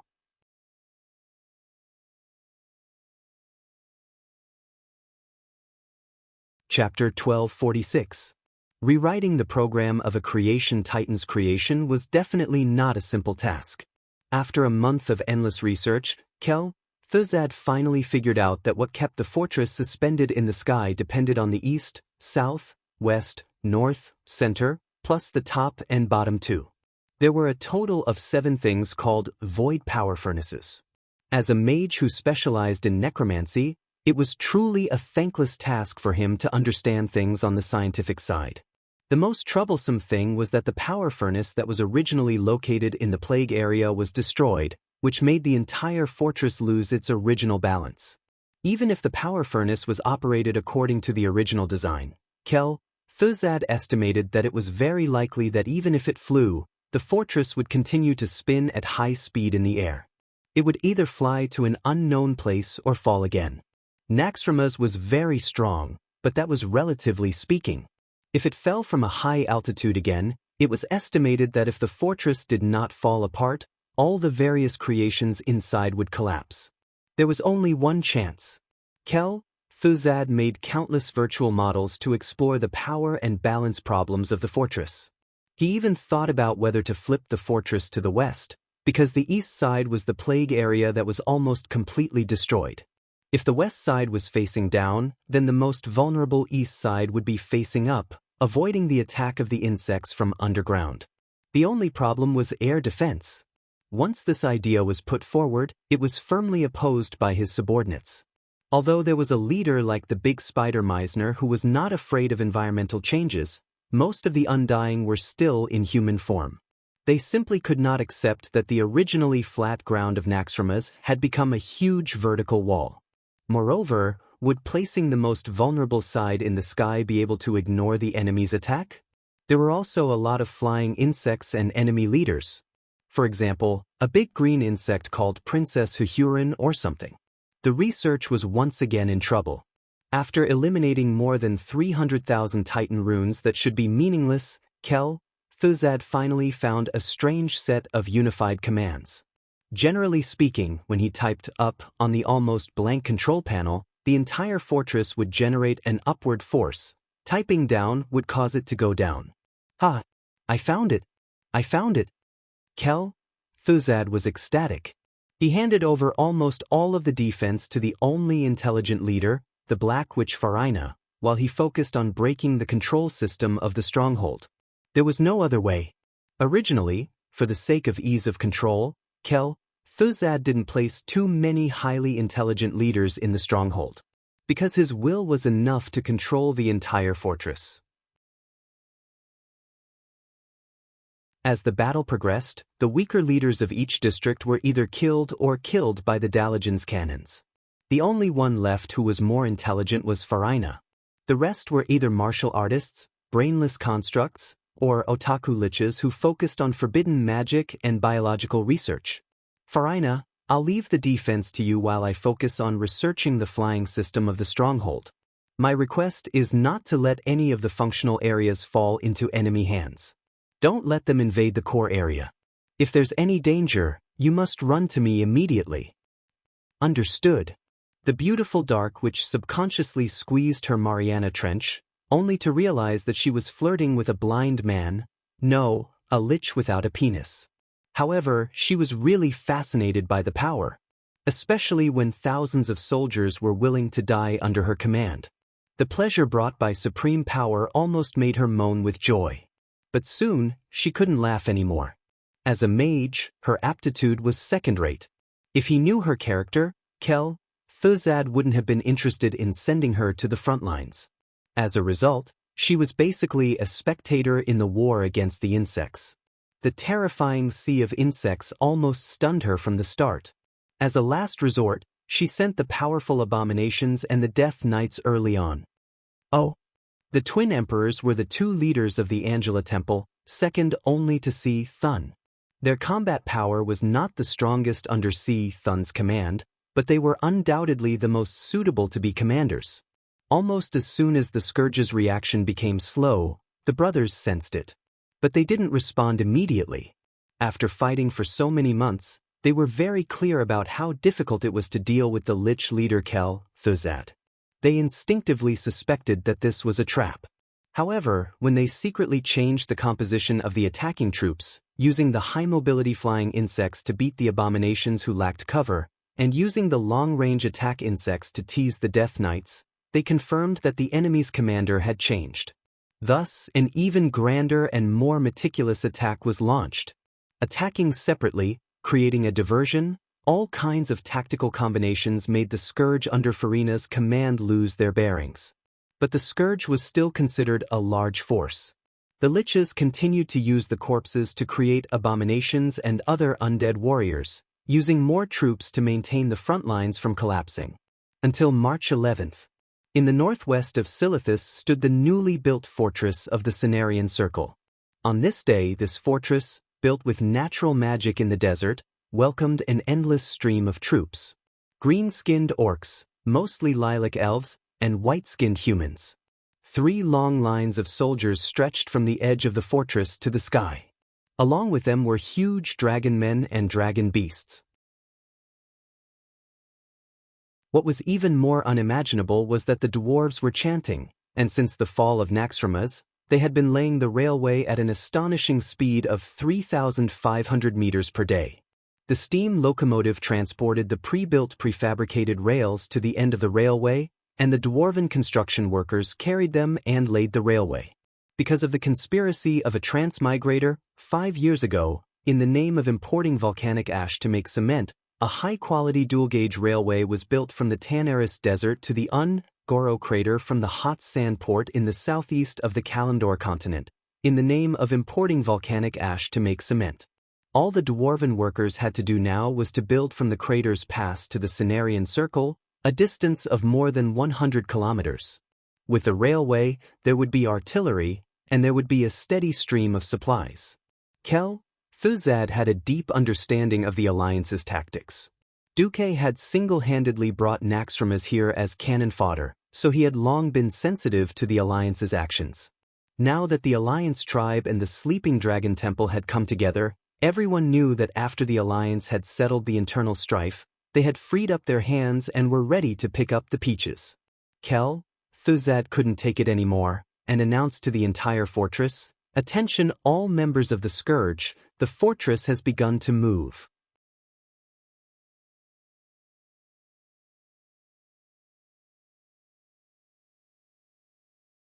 Chapter 1247. The activation of the stronghold was nothing to the brainless low-grade undead. But for the high-grade undead who still had some ideas, it was definitely something to secretly breathe a sigh of relief. No one wanted to be destroyed, even if they had already died once. The undead had no morale to speak of, but the high-grade undead were more intelligent. Seeing that the swarm was large, the necromancers began to be less stingy with their magic and began to release large-scale magic. Plague clouds and wide-area shadow magic covered the main roads of Naxxramas, and the insects easily fell to their deaths. Their bodies blocked the insects that came later, and it was all a mess. Kel, Thuzad, who was in the control room at the core of the stronghold, was actually very conflicted. He wasn't sure if the command group summarized from the basic control commands was really the source command. After all, the prosperity of the Pantheon was already 25,000 years ago. With Sardra's burning crusade, he killed many titans and burned a large number of titan creations. The authentic titan language had been lost. Most of the titan creations obtained from the Burning Legion had been modified by demons. Similarly, the titan creations occasionally obtained in the world of Azeroth had been modified countless times over the years. Even the language had been modified. Kel, Thuzad carefully compared the source command he found. For example, this sentence, "Good. Study." Kel, Thuzad was sure that this was different from all the languages he knew. It was different from the common human language, and it was definitely not a variant of Elvish, Troll, Eridar, etc., because the words, sentences, and grammar were all different. It should be the language of some destroyed country or race. Kel, Thuzad was sure. He had no choice. He had to get Naxxramas out of danger as soon as possible. There was a real god behind Angela, and it was an evil god with a bad temper. Before the Lich King woke up, if he and his Naxxramas were destroyed here, it would be a waste. It was unknown whether the Lich King would avenge him in the future. In front of them was the Insect Tide, and behind them was the allied forces of the Sleeping Dragon Alliance. Stuck in the middle, there was only destruction. So he could only gamble. The huge bone palm that was the size of a water basin pressed firmly on the purplish-blue control screen of the void power furnace that gave off a technological feel. "Kel?" Thuzad shouted. The entire stronghold shook violently. The fortress that had fallen for a long time had a mysterious energy radiance on its bumpy outer wall. Mysterious patterns spread out like water ripples, as if they were rippling and spreading. An ice-cold aura spread out, but everyone felt that this was a blood-boiling ancient beast awakening, bearing its shining fangs at all existences that were spying on it. That's right. That was it. Kel, Thuzad was extremely excited. Not only him, but the other leaders of the Calamity Troop were also excited. Lord Kurtaz, one of the 4 horsemen of the apocalypse, rode his undead warhorse and charged at the hundreds of giant insects in front of him. Meteor! The Death Knight, who was a dwarf in his previous life, suddenly raised his right hand and summoned a huge flaming meteor, which shot towards the hundreds of insects at the entrance of the tunnel. The hundreds of insects in front were instantly turned into charcoal, and the insects in the back didn't fare any better. In the face of the unstoppable force, they were directly blown away and fell out of the passage of Naxxramas. As expected of Lord Kel, Thuzad. Finally, I don't have to look at those disgusting insects every day. Black Witch Farina let out a long sigh of relief, showing an expression of relief. After she took over the command, the Calamity Troop was once beaten like dogs, and the other leaders were quite critical of her. Since Kel, Thuzad had regained control of the fortress, then she had successfully retreated. She thought about many things.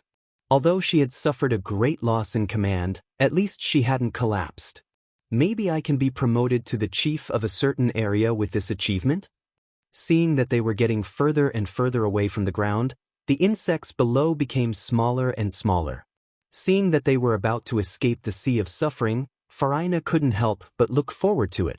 At this moment, Naxxramas suddenly jumped violently, giving Kel, Thuzad and all the undead creatures a shock. Then, without any warning, the entire flying fortress began to lose its ability to float and plummeted to the ground. No, no, no. What are you doing? I want you to rise. Kel, Thuzad screamed.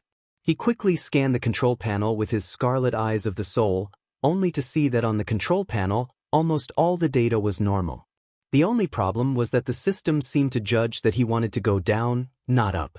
What was going on? The more Kel, Thuzad shouted, up, the faster the fortress fell. With no other choice, he could only try to say, down. In the end, it fell even faster. Bam! Accompanied by a loud sound that shook the heavens and the earth, Naxxramas once again smashed onto the temple of An-Karaj. Because it had risen for a distance before falling, this time it didn't fall on the ground, but directly smashed the first level of the temple and the first underground level. The undead in Naxxramas naturally lost their arms and legs, and the cursing sect disciples who were still alive also suffered serious casualties. Without giving the Calamity Troop any time to react, the fortress actually flew up again, but this time it was about the same. It flew up to a height of 500 meters, then fell down again. Then, a minute later, it flew up again and fell down. This time, it was like a pile driver smashing back and forth, smashing the second underground level. On the Heavenbreaker, the big shots of the Alliance watched this scene with their mouths agape. When Naxxramas smashed in, it was like Dog-T. Alright, if the first time was Dog-T, then the second time was Dog-T, and the third time was Dog-T with a mace. That was terrible. Gavin Rat originally wanted to say something dirty, but he suddenly realized that the atmosphere was a bit inappropriate, so he could only ask, Boss, did you secretly control Naxxramas? Then are you going to smash this flying fortress like a walnut? Smash? How could a Titan's creation be so simple? Besides, both sides haven't even used their ultimate moves yet. But it's going to happen soon. Duque murmured. This was practically confirming what Duque had said. The next moment, the entire temple of An-Karaj seemed to come alive. From every hole in the temple, a thick tentacle with eyes extended out. The blue eyeballs at the top of the tentacles looked like a dense patch of seaweed from afar. These eyes were so ominous and terrifying. Even if you had trypophobia or not, just looking at them would make you feel nauseous.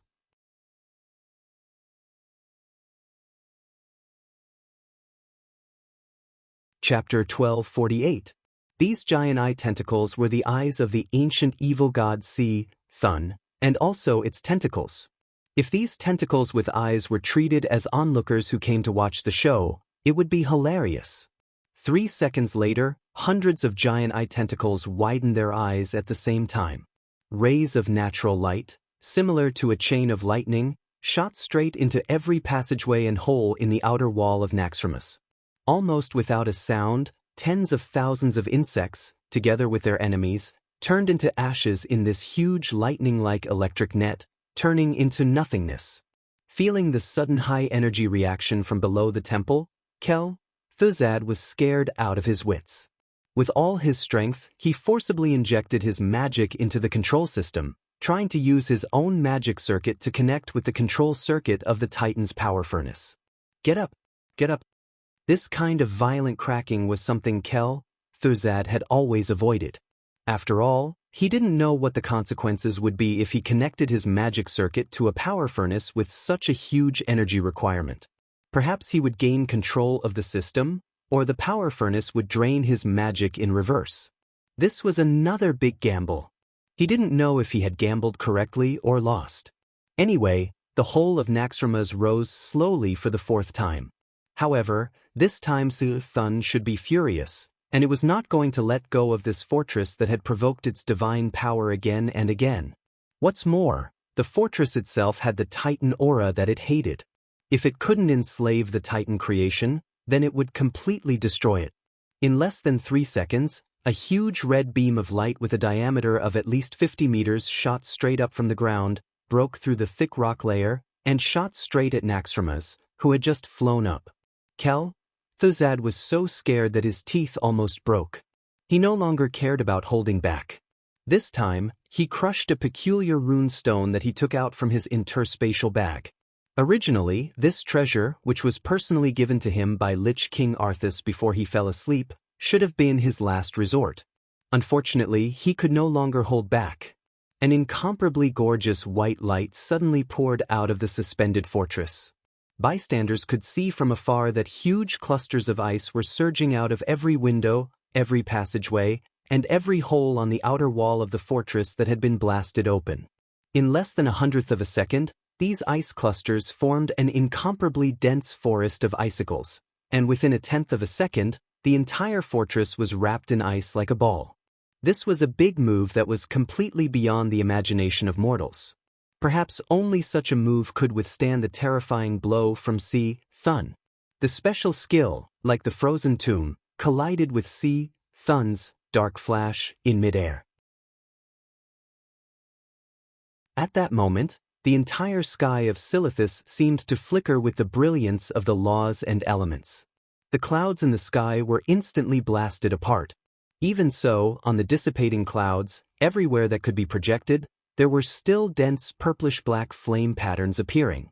At the same time, more dark energy was attacking the huge ice ball that covered the entire flying fortress. Under the flickering light, the spectators in the distance could clearly see the faint silver network that was flashing under the layer of ice. Duque said solemnly, "Are those the lines of law?" Not every powerhouse could see so many lines. Everyone could only see that the violent explosion and the turbulence of energy had turned the entire sky into a mess. The aftermath of the explosion spread in all directions, with Naxxramas as the center. As if there was a moment of delay, a shock wave that swept through everything erupted. In just half a second, tens of thousands of courage flying insects were directly crushed into large and small pieces by the shock wave, falling from the sky like a heavy rain. The powerful elemental energy fluctuations caused all the surveillance magic mirrors to lose their images. This didn't matter. Even from 10,000 meters away, on the suspended heaven breaker, they could still clearly see the huge cloud of flames rising in the distance. Duque turned back and said to the powerhouses of the Alliance, "It's not so easy to take advantage of them. These days, which powerhouse doesn't have 1 or 2 trump cards? If we had rushed up just now..." Everyone knew the answer. At any moment, the Heaven Breaker, which represented the most advanced technology in the Alliance, would have been affected by Naxxramas's wide area of ice, or by Thun's dark flash, and swept into the turbulence of destruction. That would have been a classic case of being buried with them. But send the attack signal. If we don't go, Naxxramas will fall into Thun's hands. 3 red signal flares rose into the sky and exploded in the clear, cloudless sky. The red ball-shaped signal flares looked like 3 large fireworks. Sal raised the hammer of destruction high. Lokhtar! 50,000 orcs raised the metal weapons in their hands, wearing heavy armor, and began to advance towards the Courage Temple from 10 kilometers away. Further ahead, there were thousands of dragons and half-dragons. They would be the vanguard of the Allied forces. On the left, there were dwarf steam tanks equipped with sand filters and dust grills. On the right, there were more than 10,000 human cavalry. 1 kilometer behind the orcs, there was a neat central square formed by a mix of humans, dwarf gunners, Dalajan mages, and elven archers. The task of all the mortal armies was to deal with Courage's insect army. Thuzad's heart was bleeding. The ultimate move that his master had given him was something that would kill 10,000 enemies at the cost of 7,000 soldiers. Freezing all of Naxxramas would certainly be able to withstand such a powerful attack. But the price? In just an instant, all the fragile items in the fortress were destroyed by the expanding ice cubes in a single breath. Fragile skeletons and rotten zombies, all kinds of precious experimental equipment and information, and of course, the cursing disciples who were originally alive. As the leader of the cursed god, Kel, Thuzad definitely understood the importance of having living subordinates. It was because of these living people that he could rope in the fallen nobles and do things better in the human world. Now, other than the Black Witch Farina, there was no one else alive in the entire fortress. Clenching his teeth, Kel, Thuzad shouted, "Unseal!" The ice seal could not last long. Otherwise, even the undead would have all kinds of trouble. However, just as Naxxramas unsealed the ice seal and moved westward in an attempt to escape the Silithus area as soon as possible, the fortress once again shook violently. This time, it was no longer a problem with the fortress's floating system. Not good. The Alliance's flying ship has crashed right in.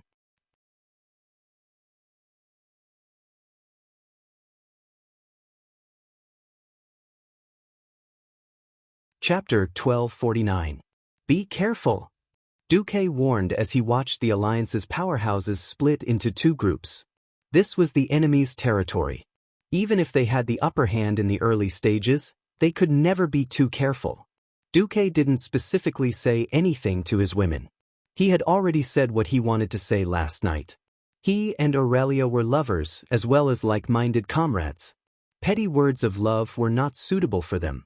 Before they left, they expressed their love with an affectionate gaze. Ever since Turayan's disappearance, the Alliance had become short on manpower.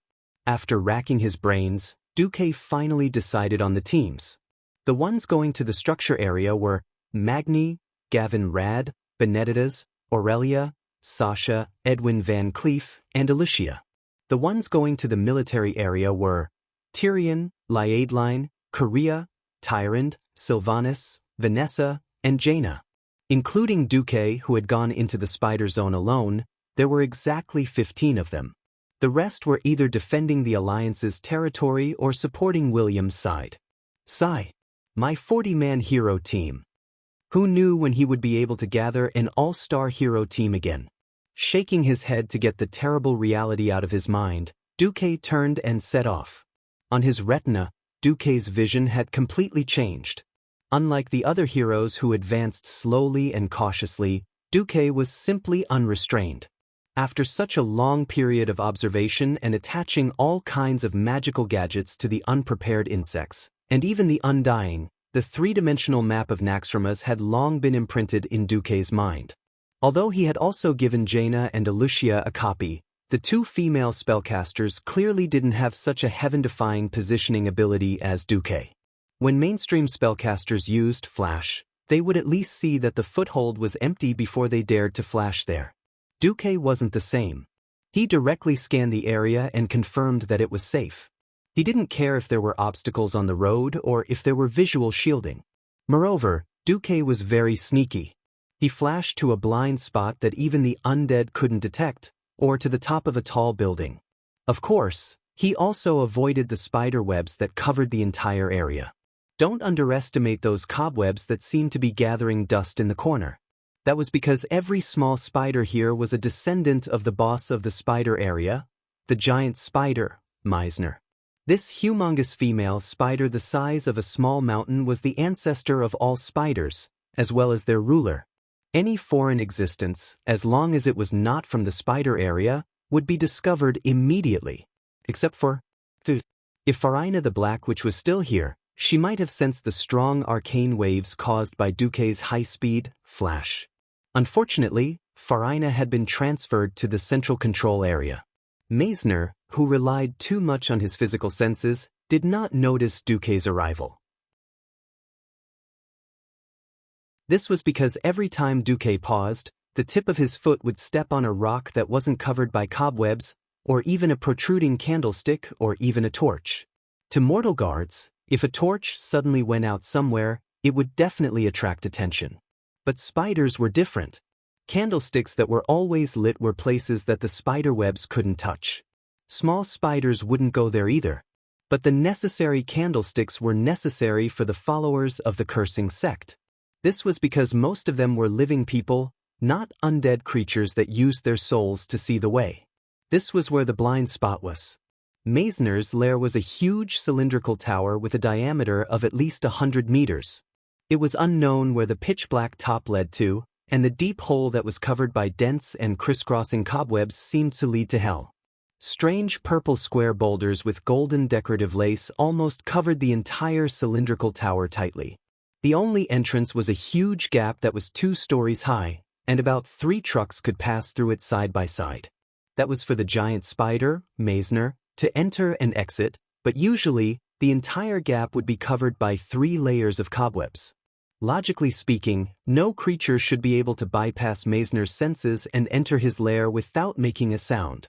Duque was an exception. Following the route set by the system, Duque turned his body into a streak of arcane light, thin and long. Even the fluctuations of arcane elements didn't touch the cobwebs.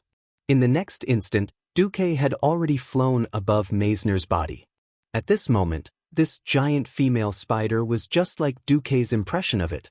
Its sickle-shaped, furry, and long legs were enough to cast a shadow over any woman's heart. Each of its legs rested on the thickest strand of cobwebs. Even if someone thousands of meters away touched the tiniest strand of cobwebs, the vibrations would be reflected back to Meisner. Then, the intruder would easily be surrounded and killed by the spiders that surged out from the sky and the ground. But Duque beautifully avoided all of these senses. This was Duque's advantage. It was also Duque's killing move. Only by killing the final boss of the spider area as quickly as possible could he regroup with the other 2 teams. Duque drew his sword. The peculiar spiral-shaped sword was like a dark shadow, soundless and silent. It was only when the tip of the sword touched Meisner's skull that it suddenly shone with the most resplendent golden splendor. The golden splendor that blossomed in that instant was the most dazzling of colors, as if it had instantly replaced the dark space. The godly sword's special effect, Demon Slayer, activated. If the first half of the sword was like the summoning of hell, strange and secretive, then the second half of the sword was a classic example of shaking the heavens and shaking the earth, like a spring thunder. The golden splendor came from the top of Meisner's skull, silently and forcefully attacking. It was an extremely powerful and shocking sword. Meisner didn't even have the time to tremble in fear. He was already defenseless, and had no choice but to take the attack head-on. Duque was also dirty. He was clearly a wizard, but his most powerful move was to use the godly sword in his hand to assassinate. From killing Sardras to killing Archerons, it had to be said that after countless experiences, Duque's grasp of the timing of an assassination had reached the pinnacle. Coupled with the godly sword's special effect, this sword was simply unstoppable. It was unstoppable. Spiders didn't look like creatures with strong defenses, and their defensive capabilities were only relative. If it was the small steel cannon that had blasted the orcs to tears in the scorching canyon, even 3 days and 3 nights wouldn't be able to shatter its skull. But with Duque's sneak attack, there could only be one result. The grand final boss of the spider area, Meisner, who had undergone a special transformation and had fused with an unknown amount of evil energy, suddenly opened his terrifying mouth full of spikes. Spiders didn't have a voice, but even so, Duque could still feel that it seemed to be letting out a mournful cry. Very quickly, this soundless cry was cut off.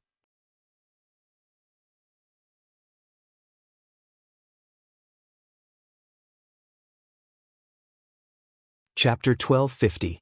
Because below its head, a neat black circle had appeared. Although all the carapace and brain matter in the middle had been evaporated by the intense holy light, there was still a hazy, misty black gas at the edge and a foul-smelling slurry dripping into the circle. Suddenly, Duque found that something was wrong. Without even a tenth of a second of hesitation, Duque directly dodged, and the spiral sword pierced into the hard stone wall. The destructive power of the divine weapon was still quite guaranteed. It was obviously a wall of light that did not allow a person to stand on it, but Duque unexpectedly pierced a hole, allowing Duque to hang on it.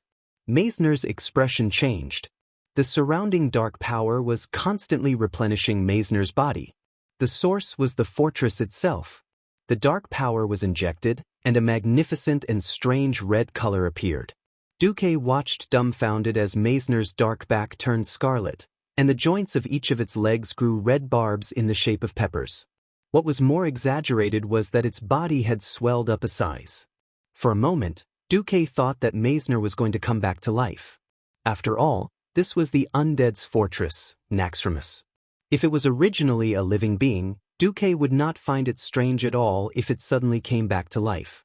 But Meisner did not come back to life. Even though its feet were still twitching from time to time under the stimulation of the dark power, as if it would make all kinds of climbing movements in the next second, it did not come back to life. In the end, it was just a beast controlled and bound by the dark power, and not a real undead creature. Seeing the system prompt that the boss had been killed, Duque was still not at ease. Once again flashing up, Duque directly followed up with a sword strike, allowing the holy light and flames to flow through Meisner's blood vessels, or perhaps through the channels, throughout his body.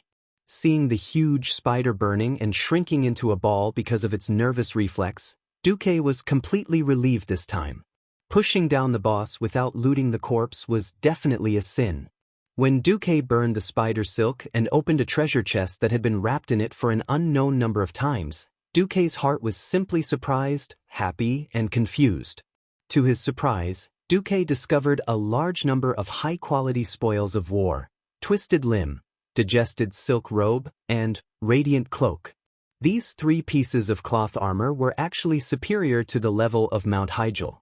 Logically speaking, in history, this should have been the second time Naxxramas came out to cause trouble.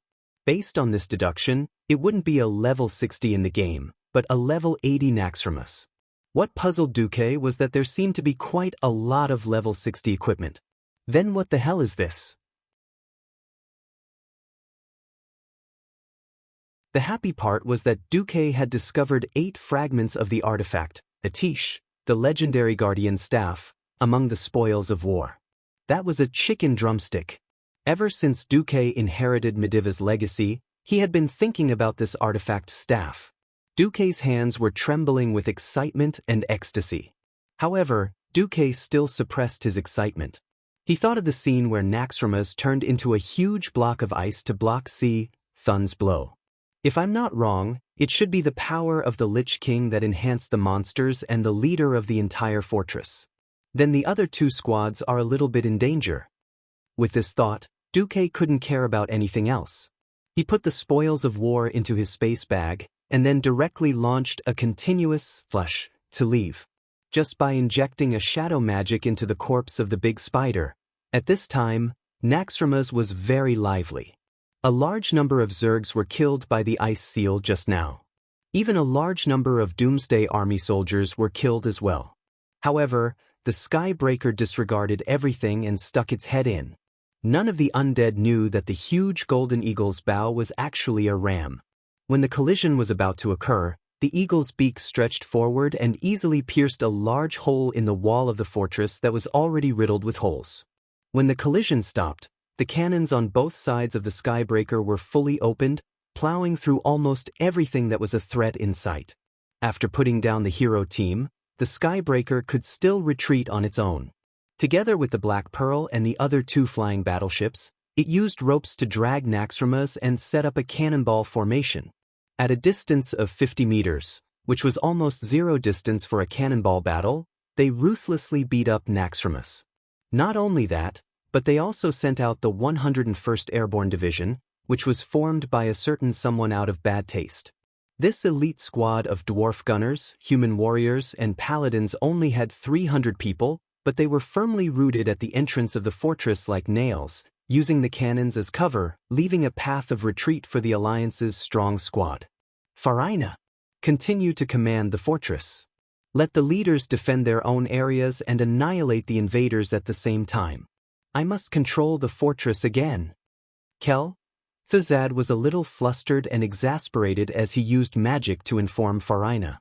Unless he was willing to abandon the fortress, abandon the entire undead army, and run back to the ice-crowned fortress with a few leaders while preparing to bear the thunderous wrath of the Lich King, he had to hold on until the end. Thump thump thump.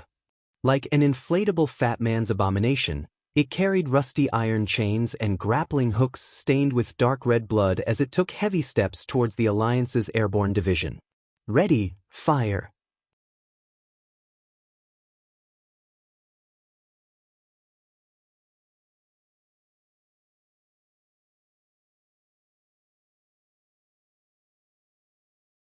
Chapter 1251. However, as the core of Naxxrama's command center, it was not so easy to break in. In addition to the continuous spider webs covering the entire control room, there were also hundreds of elite Death Knights and abominations guarding it. More importantly, there was a magic shield with no blind spots. If it was a verification type of magic shield, there would be other ways. Unfortunately, ever since a certain someone had successfully infiltrated the Frost Dragon's lair and saved Tyrant and Servanas, who were favored by Kel, Thuzad, it would be an insult to the intelligence of the leaders of the Scourge Army if they didn't have any new tricks up their sleeves. The Scourge Army's defensive strategy was to reject all outsiders at the start of the war. Duque, who was hiding in the dark, frowned. This is a bit tricky. Because he foresaw the upcoming series of battles, Duque wanted to preserve as much strength as possible for himself. However, after weighing the pros and cons, Duque still decided that he could not hold back. Let's do it. Duque's eyes sharpened, and his entire body flashed with a bright arcane light. He did not choose to use invisibility. Since he would definitely be discovered, there was no point in sneaking in. Who is it? The Death Knight who abided by his duty discovered Duque immediately. Enemy. The shrill soul cry of the leading Death Knight echoed in the minds of every undead around him. Not only the guards, but even the defensive magic arrays in the surroundings also reacted. Accompanied by a siren that sounded gentle to the living but extremely ear-piercing to the undead, the magic towers that were already in a combat-ready state shot dozens of violent shadow arrows at Duque. This was not ordinary shadow magic. The purity of the magic was enough to make an ordinary Breaking Dawn mage speechless, not to mention that the magic contained strange curses. If it was an ordinary Radiant Moon mage, even one arrow would be enough to kill him.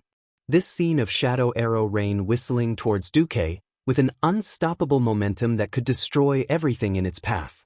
Indeed, Duque could activate Ice Barrier to open a refrigerator and adjust the concentration of frost elements in his body to the highest, rejecting other magical elements as much as possible.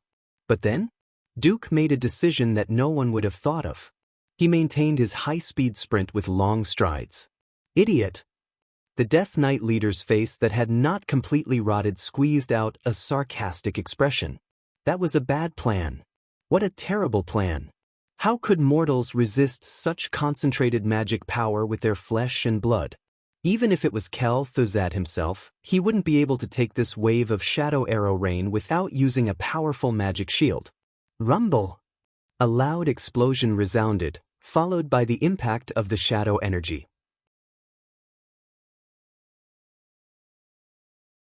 The marble floor tiles, which were so solid that even the Frost W's couldn't crush them with their feet, and were reinforced with magical defensive arrays, instantly turned into honeycombs. The sculptures and decorations on both sides of the tunnel were easily destroyed by the aftermath of the shadow energy, turning into dust and scattering with the wind. Not to mention Duque, who was being attacked by the dark arrow hail. In that instant, it was as if Sargeras, the Demon King in his perfect state, had personally unleashed his thunderous fury. Whistling sounds could be heard, and the shadow arrows that were shot from the magic towers in all directions could no longer be called arrows. The black lightning, which was as thick as a water tank, was simply a cannon with unparalleled power. Poof! When a large mass of dense black cannon flames landed on the ground where Duque was, the ground that was the size of half a football field disappeared without a sound. A bottomless hole was blasted in the ground. Only the aftermath of the shadow energy, which was similar to black smoke, instantly appeared on the ground, telling what had happened here in that instant. After all, no Undying had ever seen what the magical defensive system of the control center looked like when it was activated. Now they had all seen it. This was only the first volley of shadow bolts. What would happen if all the mana stored in the mana system were to be unleashed? Wouldn't that pierce through the entire bottom of the fortress? Or even sink the fortress and destroy the enemy and the entire lower level of the fortress? Such a scene made all the Undying present shudder, but they also had a kind of twisted ecstasy. Perhaps, even if it was a genuine demigod, he would be blown into ashes in an instant, and his soul would fly away and scatter. Of course, the main control room was alarmed. Looking at the silent annihilation of the ground and Duque who had disappeared without a trace, the Black Witch Farina found that her body was actually filled with a perverted ecstasy and excitement. Because the moment the alarm rang, she recognized that the person who came was the one who made Kel, Thuzad and the entire Scourge army lose their heads and faces. Even His Majesty the Lich King, Arthas, had fallen in his hands, Duke Marcus. Now, such a peerless mortal powerhouse had actually been killed by her, the Great Black Witch. Wasn't this a great merit? Ha! Dead right? Dead right? Do you think Naxxramas is your backyard? Do you think you can casually enter the great kingdom of the dead? Ha! How dare you defy His Majesty the Lich King? Destruction is your only fate. Farina's delicate face was flushed with a sickly red. She suddenly thought, if Duque did not die in that blow just now, but was only half dead, such as having only the upper half of his body left, then she could personally lead him into the kingdom of the dead. Perhaps because she guided the most powerful Breaking Dawn Archmage to become a great lich, with such a merit, her position in the Calamity Army could be raised to a higher level. A second later, her pink pupils suddenly shrank. There was shock on her delicate face, and her pink shoulder-length hair trembled along with her body. What did she see? A shadow that should not exist. It was an amalgamation of shadow energy that was completely different from the overflowing energy. No one knew what it was, but it was obvious that it was not a natural creation. Under the gaze of hundreds of undying, the shadow energy that seemed to be dissipating a quarter of an hour ago gathered together in the next instant, forming a standard human figure. Black hair, black facial features, black skin, and even black clothes. There was not a single part of this male wizard's body that was not filled with shadow energy. What made the Undyings even more alarmed was that the shadow elemental energy drifting in the surroundings actually began to gather on his body like rivers flowing into the sea. The amount of shadow elemental energy that poured into his body every second was enough to create 10 Breaking Dawn Shadow Archmages, but his absorption of shadow force seemed to be endless. He was Duke Marcus, the one who should have died to the shadow arrow rain a few seconds ago.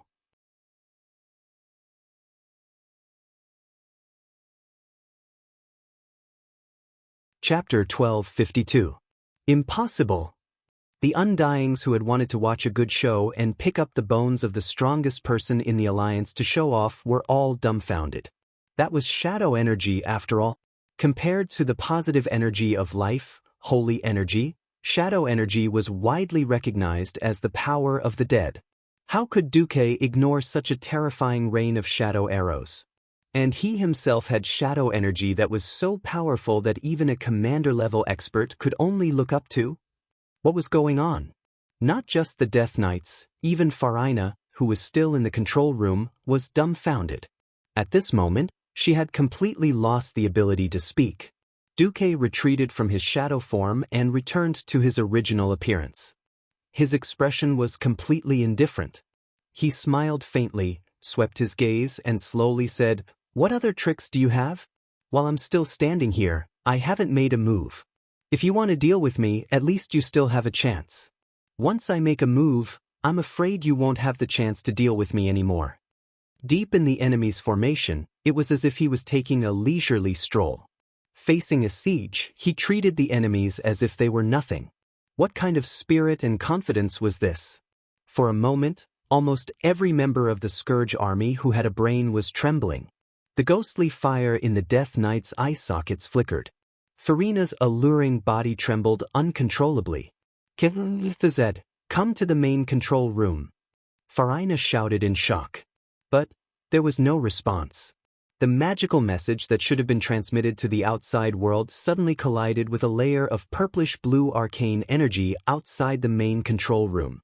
The arcane energy formed a larger cover, tightly wrapping the main control room.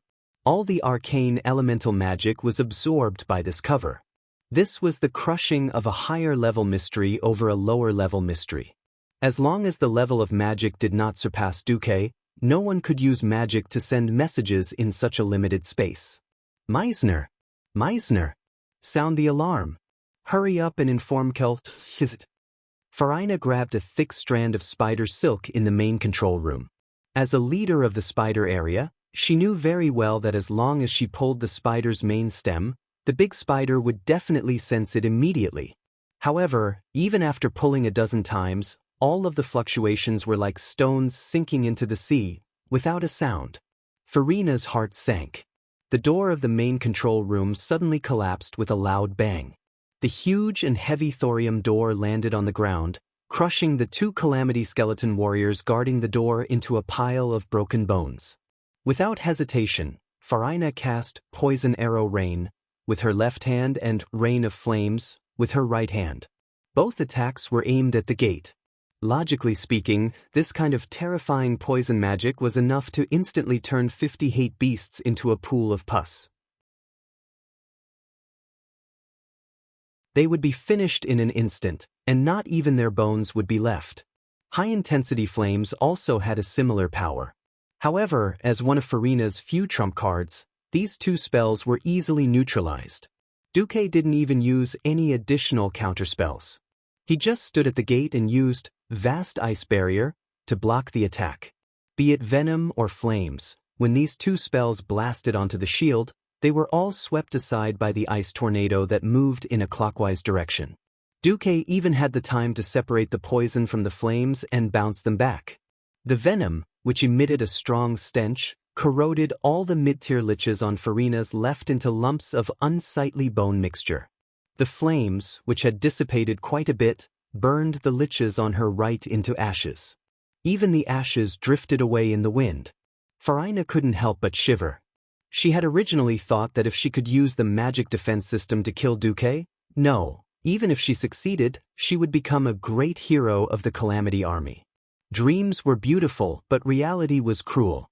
The defense of the main control room represented almost the strongest defense of Naxxramas. This was a defense system that could easily kill a Breaking Dawn-level powerhouse. If even this level of defense could not stop Duque, then other than Kel, Thuzad, who might have some trump cards, no one in the whole of Naxxramas would be a match for Duque. Suddenly, Farina threw away the magic staff in her hand and raised her hands high in surrender. Then, she actually knelt down and prostrated herself to Duque. Don't kill me. I surrender. Her voice was clearly trembling with fear, but for some reason, Farina's voice sounded extremely charming. She also knelt in an ORZ posture. Because of the angle, when Farina raised her head and looked at Duque with pitiful eyes, from this subtle angle, Farina's exposed Mariana trench could be seen through the drooping collar. Not only was it white, but it also seemed to be bottomless. It really made people want to explore it. Looking down from above, the round buttocks were a strong visual impact. Great Alliance Commander, I surrender. The Alliance doesn't kill prisoners, right? I'm willing to do anything you want, even if you want me to become the lowliest servant in Marcus Mansion. I only ask the Great Alliance to spare my life. I am willing to offer my loyalty to you. As she spoke, her face became sad, and tears appeared at the corners of her eyes. Her pitiful temperament, coupled with her black lace robe that looked like a morning dress, really fulfilled the old saying, if you want to be beautiful, you will wear a suit of mourning. Such a scene, if Duque did not know about Farina's background, he might really have been soft-hearted and chosen to die in order to complete the special achievement of Undead Collection. Duque strode forward, smiled coldly, and used his left hand to grab Farina's neck, raising her high. Cough cough. Spare me. This time, Farina was really scared out of her wits. She wanted to struggle, but she was afraid that her struggle would really anger Duque. Because she found that not only did Duque's left arm have the strength of a Tauren, but he was also strangling her neck. His thumb and index finger were pressing against her chin. Although the other fingers were also very strong, it was not to the extent that she could not breathe or speak. It was just uncomfortable. There's still a chance? When Farina gave up resisting and was about to continue to sell her body, Duque's voice reached her ears like a demon from hell. I didn't kill you immediately because I want you to die knowing the truth. Do you really think I don't know what you've done? You married 6 young nobles and killed them all without leaving a trace like a black widow spider. Through inheriting your late husband's family property, you became one of the richest women in Lordaeron during Tarina's reign. Farina's face instantly turned pale. No, this is all slander. I didn't kill them.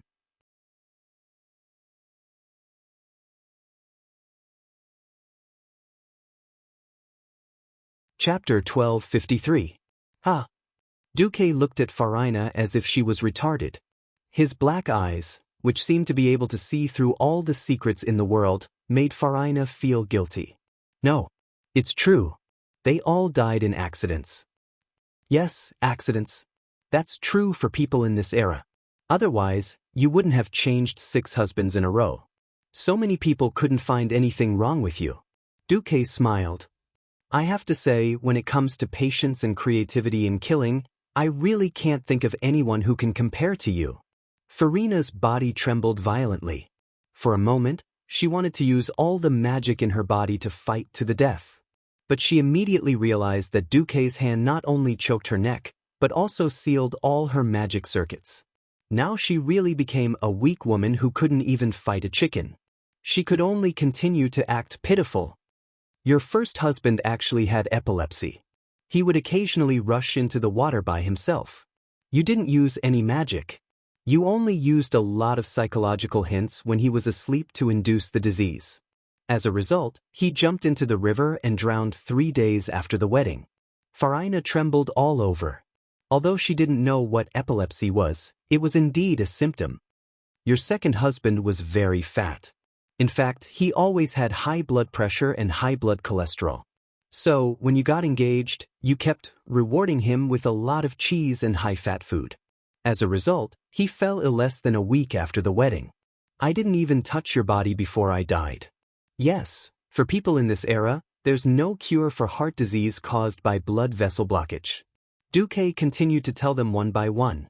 When he finished telling them the causes of death of Farina's 6 ex-husbands, the dark witch had already stopped trembling.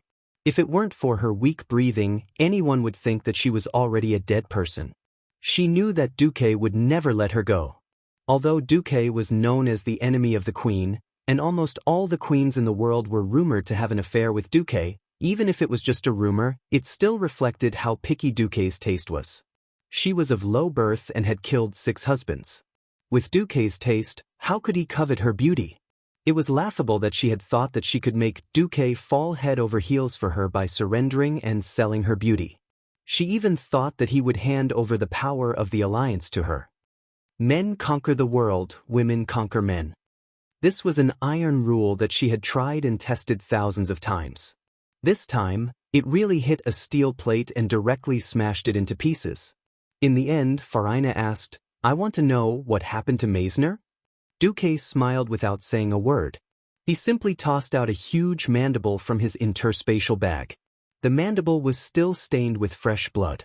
With a little work, it could be made into a very barbaric 2-handed sledgehammer.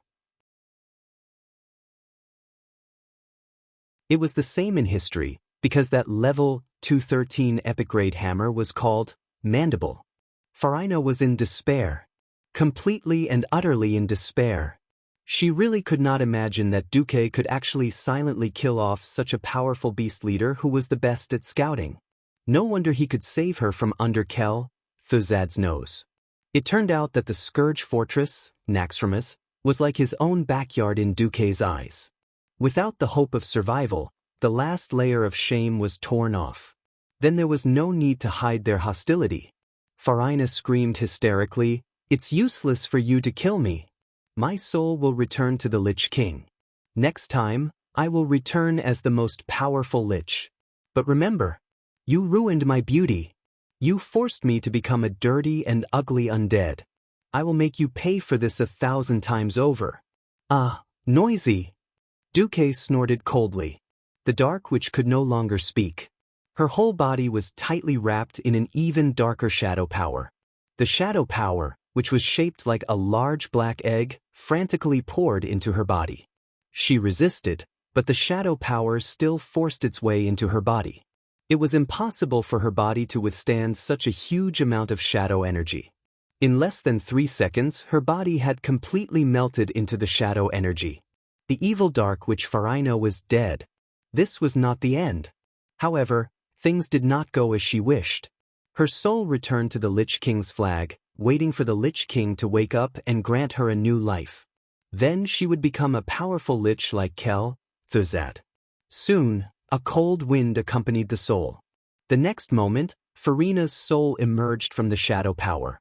She stared at everything in front of her with wide eyes, shocked and angry. She opened her mouth, but all that came out was a soundless roar. She tried to use all means to express her anger and dissatisfaction, but unfortunately, it was useless. In front of her seemed to be a huge and solid soul prison, completely sealing off all the power she had when she was alive. As soon as she looked up, she saw Duque's big face with a mocking expression outside the soul barrier. Compared to her soul, which had shrunk to the size of a palm, Duque's body was undoubtedly huge. Impossible! How did you do it? This is definitely not a mage's domain. Farina let out a shrill scream.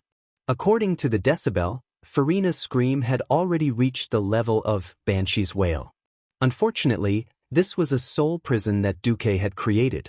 How could it be a trap for itself? Duque smiled and replied with the soul voice. Sorry, your Doomsday Army's information on me is too outdated.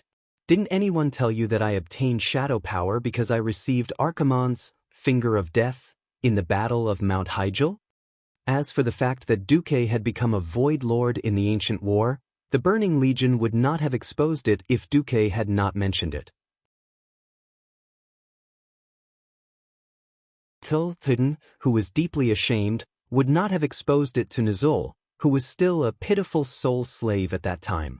Under the double concealment, this secret from 10,000 years ago became the straw that broke the camel's back for Farina. I won't. Farina had not finished speaking. Her soul had already been ignited like dry firewood.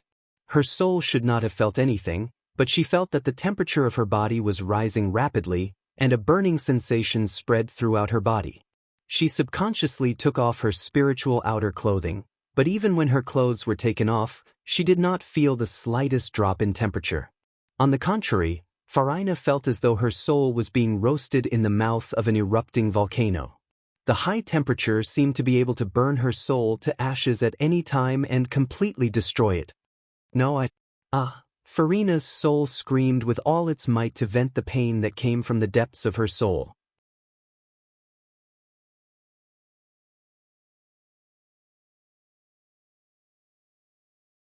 Chapter 1254. Is it painful? Is it hopeless? If you want relief, it's good that you've surrendered to me.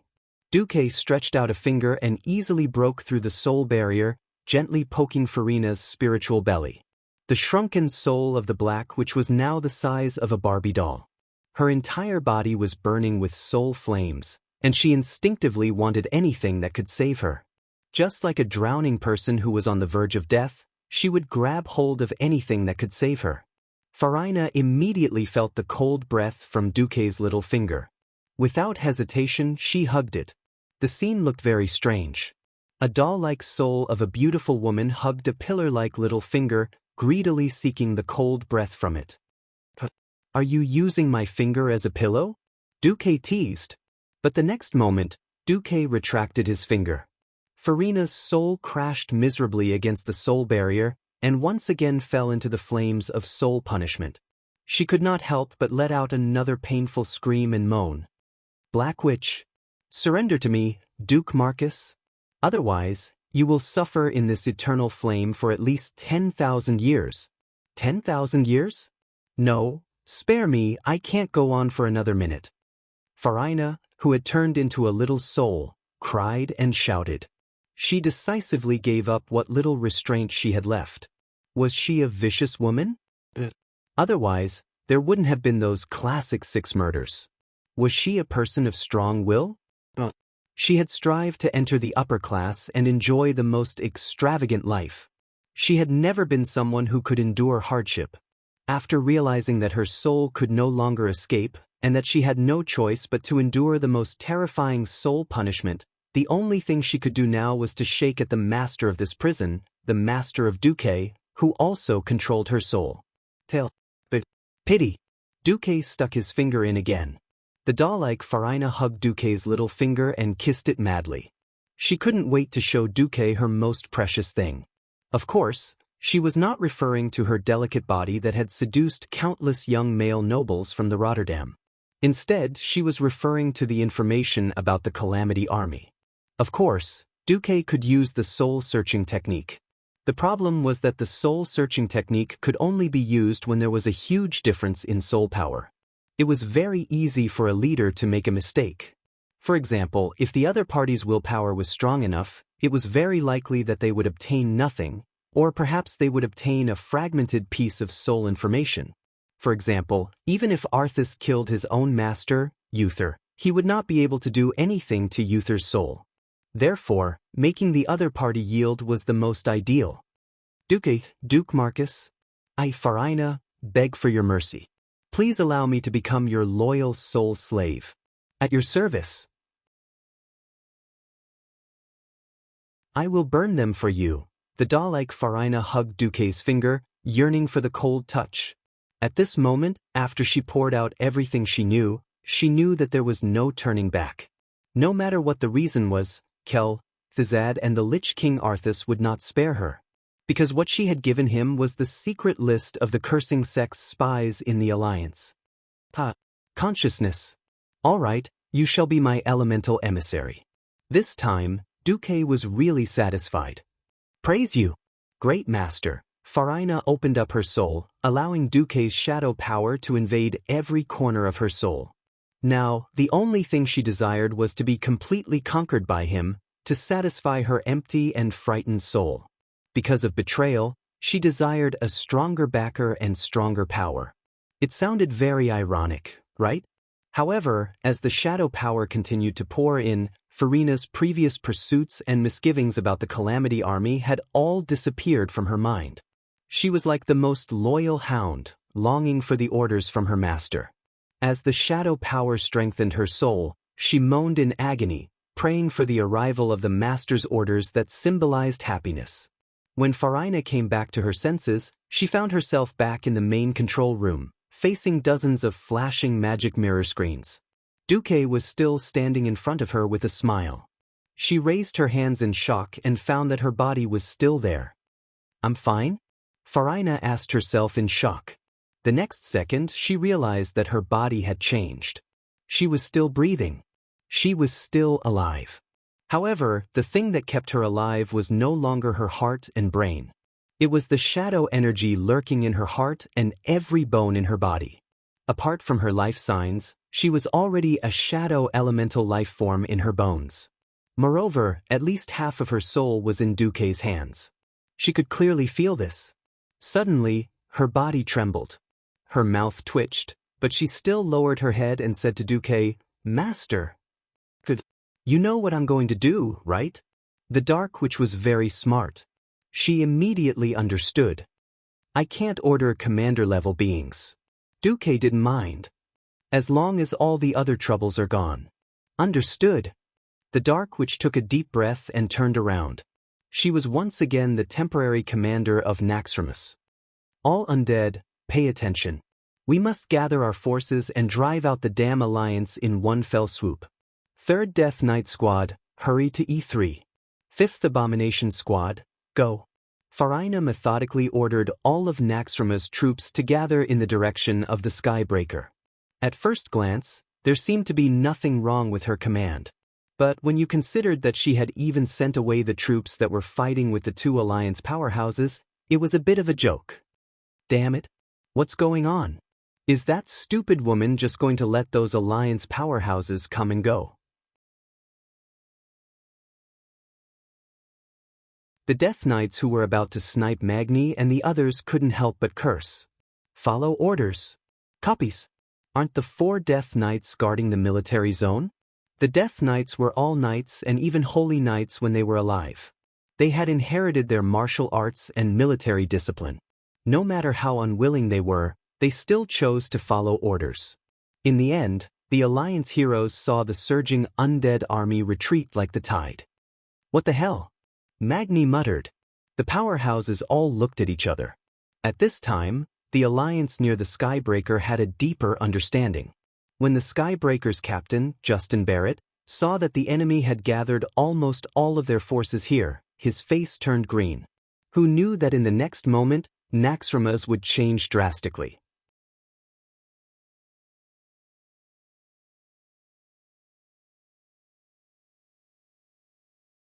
Chapter 1255. Seeing so many Death Knights, abominations, and even frost dragons swarming over, the hundreds of elite professionals of the Alliance had already given up on any hope of survival. At this time, the most urgent order to retreat came. Retreat? Immediately. The leading professional still wanted to persist, but he heard Justin's roar, "Don't be stubborn. Commander Marcus is going to use his ultimate move. If you don't want to die with bones, get back here. I'll cover you with artillery fire." Those who dared to attack Naxxramas were all men of steel. Many of them were the core members of the Silver Dawn. Perhaps they had all imagined that if they failed and were killed, they might even become the hated undead. But as long as they were still alive, they would fight for their families, for their kingdom, and for this world. They were not afraid of death, but they were afraid of dying meaninglessly. If they had to retreat for the sake of retreating, they would rather die. If it was about Dooku's ultimate move, then it would really be laughable. His ultimate move had been praised by countless people. The earliest was during the first battle at the Dark Portal, when he burned down Stormwind City and conveniently buried 100,000 orcs. Every single professionist shivered and quickly retreated. At this time, the fiercest cannon sound came from the Heavenbreaker. Fire all the cannons. It doesn't matter even if the cannons explode. As long as we can save the brave warriors of the Alliance, it will be our victory. Justin shouted. The dwarf cannoneers naturally fired with all their might. Ignoring the hot cannoneers that retreated from the cannons, the dwarf cannoneers used God's Descent to throw and load the cannoneers. They didn't need to aim, since the cannoneers wouldn't be able to hit them at such a close distance. For a moment, the roar of the cannons and the huge smoke almost enveloped the entire Heavenbreaker. The ship couldn't be seen anymore. While the cannons suppressed the undead army, the elites of the Alliance quickly retreated along the Iron Chain Bridge. They barely managed to retreat 90%. At this time, the Iron Chain Bridge on the side of Naxxramas shook violently, as if it was hit by a violent earthquake. Suddenly, the entire flying fortress shook. On the Heavenbreaker, which relied on its propellers to keep itself afloat, the Alliance soldiers were able to see everything even more clearly. Outside the undead fortress of Naxxramas, a giant skull that was either a decoration or a magical creation began to slide down the slope of the fortress. As the gigantic skeleton sculpture that was the size of 2 football fields fell, the undead army that was about to besiege the Alliance's elites fell. Just like broken building blocks, the trapezoidal area that was filled with Death Knights and abominations and other high-level undead actually followed the skeleton carvings and peeled off from the Naxxramas fortress. The whole thing fell downwards, and it was still the Courage Temple below. This was not a scream. The undead didn't have the emotion of fear. It was the Death Knights who were cursing. The Death Knights were pitiful. They weren't Frost Dragon Knights. The proud dragon race wouldn't be willing to be ridden by humans or other species even after they died. In the end, the Death Knight was in despair. He was riding an undead warhorse that could not fly. Right now, he was at least 500 meters from the ground. With his shadow magic power, if he was skilled enough, he could activate Death's Grasp in time to catch something when he was about to fall to the ground. Then, the Death Knights probably wouldn't break their legs. The undead warhorses would definitely break their leg bones.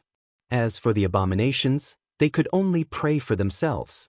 Falling from such a height of 500 meters, they would probably be crushed into meat paste. Without their warhorses, the combat power of the Death Knights would drop by at least 30%. Under such circumstances, if they were to face the never-ending bug nest in despair, it would really be laughable. Almost every Alliance warrior had a look of utter shock on their faces. It seemed that the love-hate relationship between the Scourge army and the Bug army wasn't enough. This time, they didn't even give the Scourge army a way out. Justin saw something.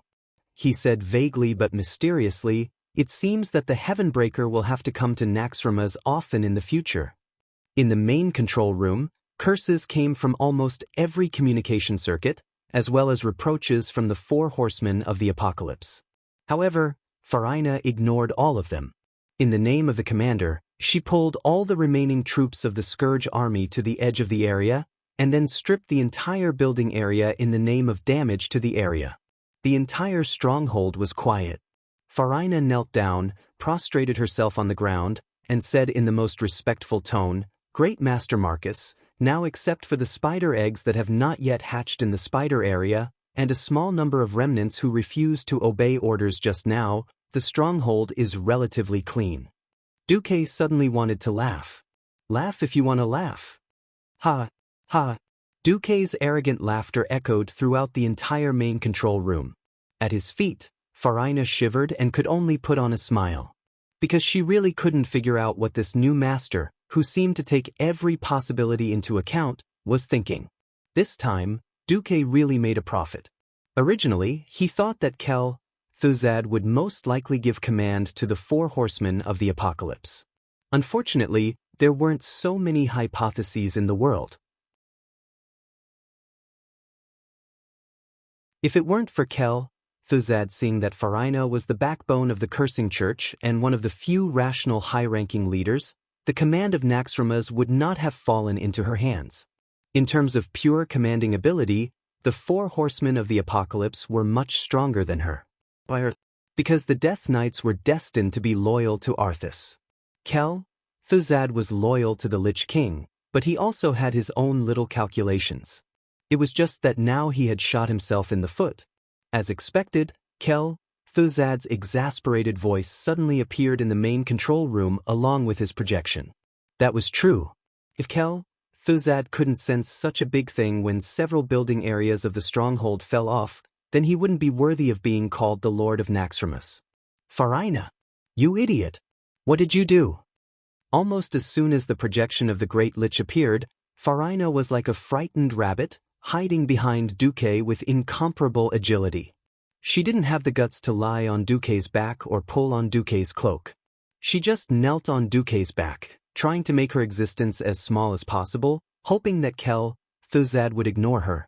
Unfortunately, how could Kel Thuzad not see her? His red eyes suddenly brightened. Duque! Farina, you traitor!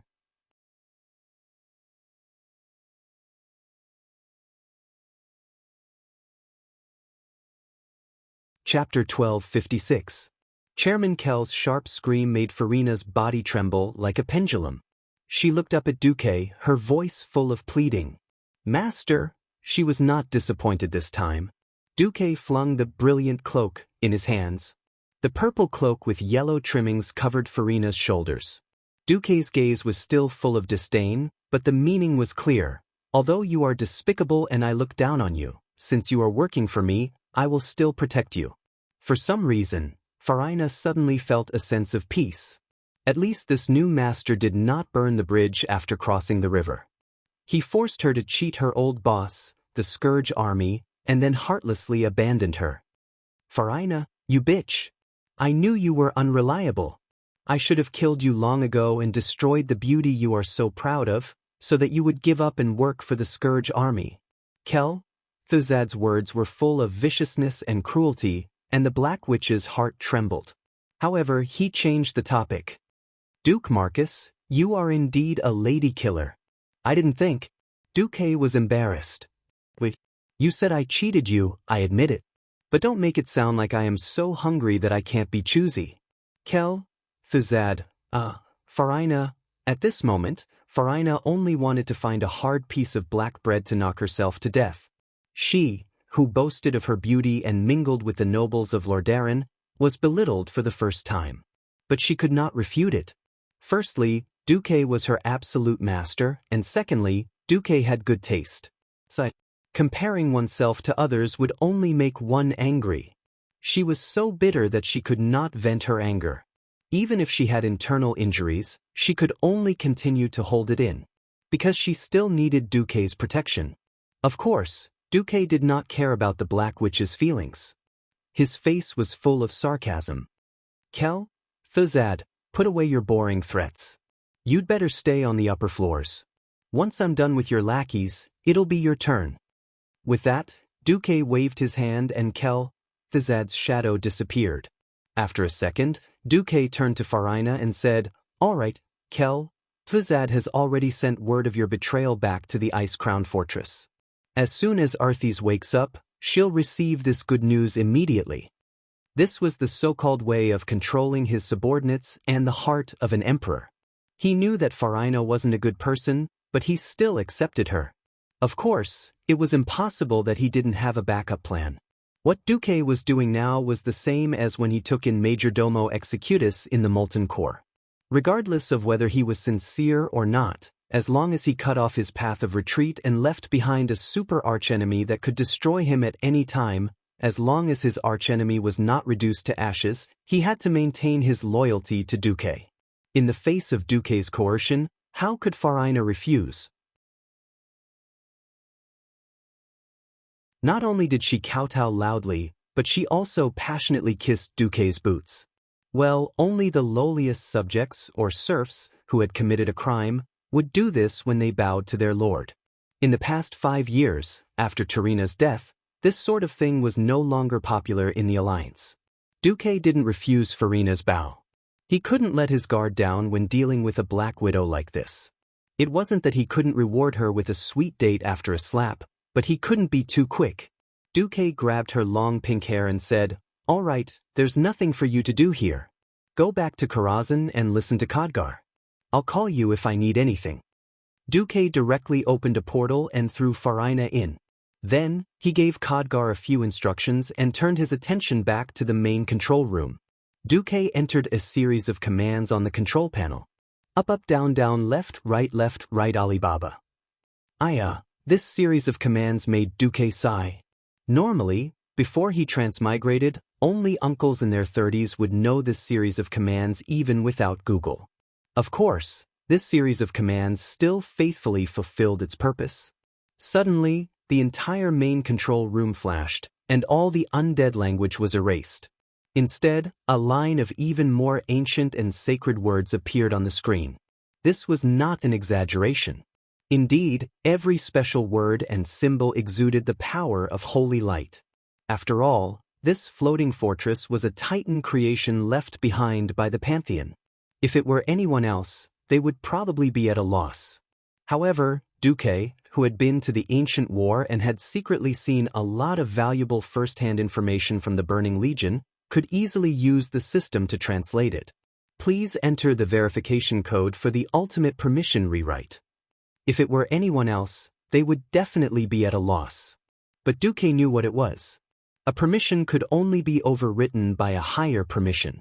This was why Sardra's betrayal of the Pantheon had caused such a huge casualty to the Titans. Sardra's was a member of the Titans, and his main profession was combat, so his authority was very high. He annihilated his compatriots while plundering the authority of the other Titans. Therefore, a considerable part of the precious heritage of the Pantheon fell into his hands. Now, the Lich King Nazul was actually just a little traitor without any Titan authority. Of course, he would not have the authority of the Titans' creations. On the contrary, Duque had it. Because no matter how it had been modified, his spiral sword, Duque's moral integrity, was essentially a derivative of the Quell, Zarum, created by the Titans themselves. When Duque took out the spiral sword and inserted it into a hole in the control panel that rose from the ground, the text on the fortress's system screen suddenly changed. Detected the forging traces of Forger Kazigaros. Detected the enchantment mark of Dreamweaver Norganon. Confirmed the highest authority. After detection, the holder of the highest authority is not of the Titan race. Please state your identity, holder of the highest authority. A few minutes before inserting the sword, Du was still in a shadowy form, a black man that could not be any darker.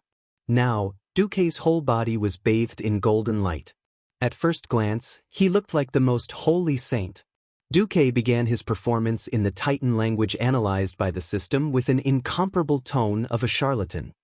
Yes, I am not a Titan, but I am the heir of the Titan's will. I obtained the great Cultivation by chance, which is the derivative of the Iskani Punisher.